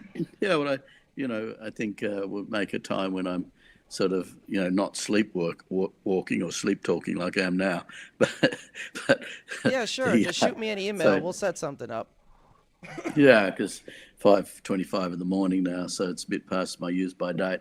But anyway, the thing is that, yeah, look forward to catching up to the next time, and there's a lot to talk about. And in next year, I'll have a lot more, because a lot of the stuff we're doing now is under non-disclosure agreements, and but you know, we'll get past that next year, because we're right in the sensitive thing about putting everything together and putting everything out there. So it's all good stuff. Yeah. Well, that's awesome news, Malcolm, and I look forward to the next time we speak. And make sure you give my best to Jordan and Bob Grenier and Sheila and everybody. I really appreciate you coming on here. Yeah, well, the group of them, they had 8 of them up in Sydney with Roland Perry, 9. And it's good, because the next book, I'll be with Roland writing the next book. In the next few weeks, I'll be catching up to him, and we'll finish, you know, the next one, The Shaman. And as I said, you can get that on our website. It's you know, available there on Amazon, and this is also available through Allen and Unwin in Australia. I think we're trying to get it distributed further, but this is really the they, in the 1934 paper, they nailed cold fusion, and you know, and it should have been, you know, they wanted to put it out and they were stopped. Actually, both Oliphant and Oppenheimer tried to get this technology put on cars and were stopped. So it's not a new thing to be stopped doing this. So, as I said, it was sobering that Walt Jenkins, you know, died a year after giving his Tesla Tech talk, and I wish someone had told me that before I decided to go to Tesla Tech a year later. So, right. And you know, but anyway, it's all good stuff now, and I'll keep you posted, and we'll arrange to have maybe a regular weekly time that, you know, I can put aside, probably on the weekends when people aren't working, but you know, so that I can have some. It. Yeah, that we can get into some of the deeper aspects of your work, you know, that we don't have time to explore today. Yeah, well, the main thing I'm looking for is the direct matter to energy drive, and that's really my ambition. Yeah. Well, I look forward to the next time we speak, and I wish you good luck on your endeavors. And I really appreciate you stopping by and taking, you know, time out of your busy schedule to chat with me. No worries, always a pleasure, mate. Okay, thanks, Ben, and we'll catch you later next time. Okay, cheerio. Sounds good, man. Yeah, we have an audience. Misunderstood. Yeah, g'day, mate. Yeah, cheers. Right, thanks. All right. That was a really special visit by Malcolm Bendall, the brilliant inventor behind the Thunderstorm generator and one of my personal heroes. I really appreciate Malcolm for taking time out of his busy schedule and chatting with a layman like me. And hopefully we can set up some kind of weekly thing where we can get into some of those deeper questions and explore some of, you know, his plasmoid unification model and some of the, you know, interesting questions I have about how he, you know, learned some of these ancient secrets. This was an amazing show, so I was not expecting it to go this well. I didn't have any questions planned or written down or anything. I was just spitballing, and surprisingly, I remembered everything I wanted to ask Malcolm. And I actually have more on the list for next time, so let me go over some questions, if anybody has any questions in chat.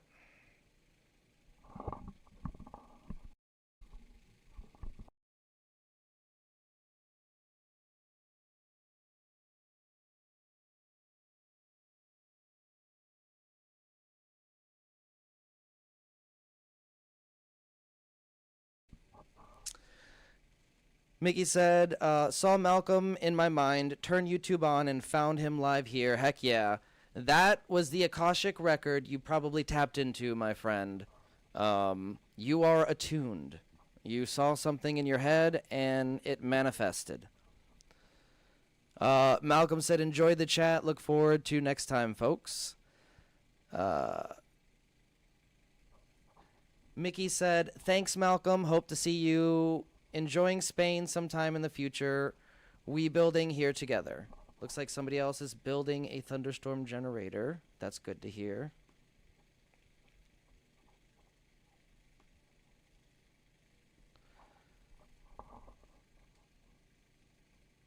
Mike Does says, plenty of ignorance to go around. I agree, Mike Does. Plenty of ignorance to go around in this era.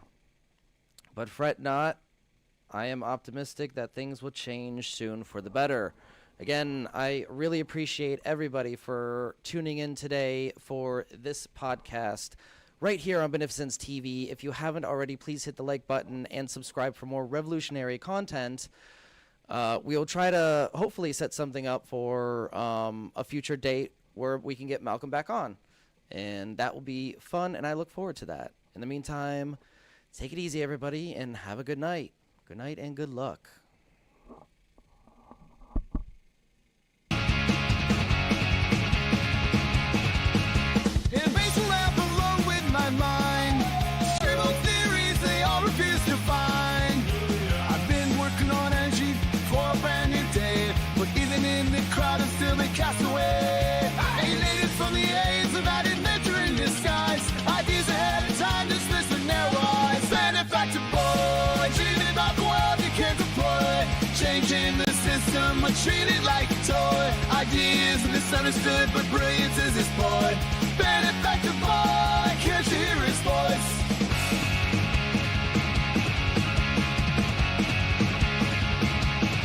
Talk to love 0 point, the points lost on them. Same old Sam. They laugh like I'm crazy, but I see it all so clear. Exploited labor, unheard injustice, burning ears. Fighting for a change in this wasteland of noise. But they call me foolish, wanting shed boys. Benefactor boy, dreaming about the world he can't deploy. Changing the system, but treat it like a toy. Ideas misunderstood, but brilliance is his boy. Benefactor boy, can't you hear his voice?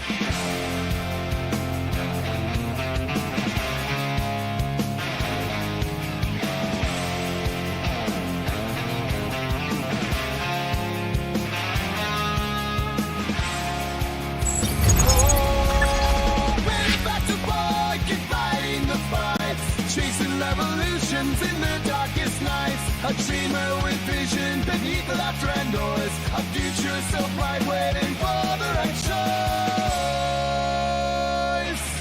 Benefactor boy, dreaming about the world he can't deploy. Changing the system, but treat it like a toy.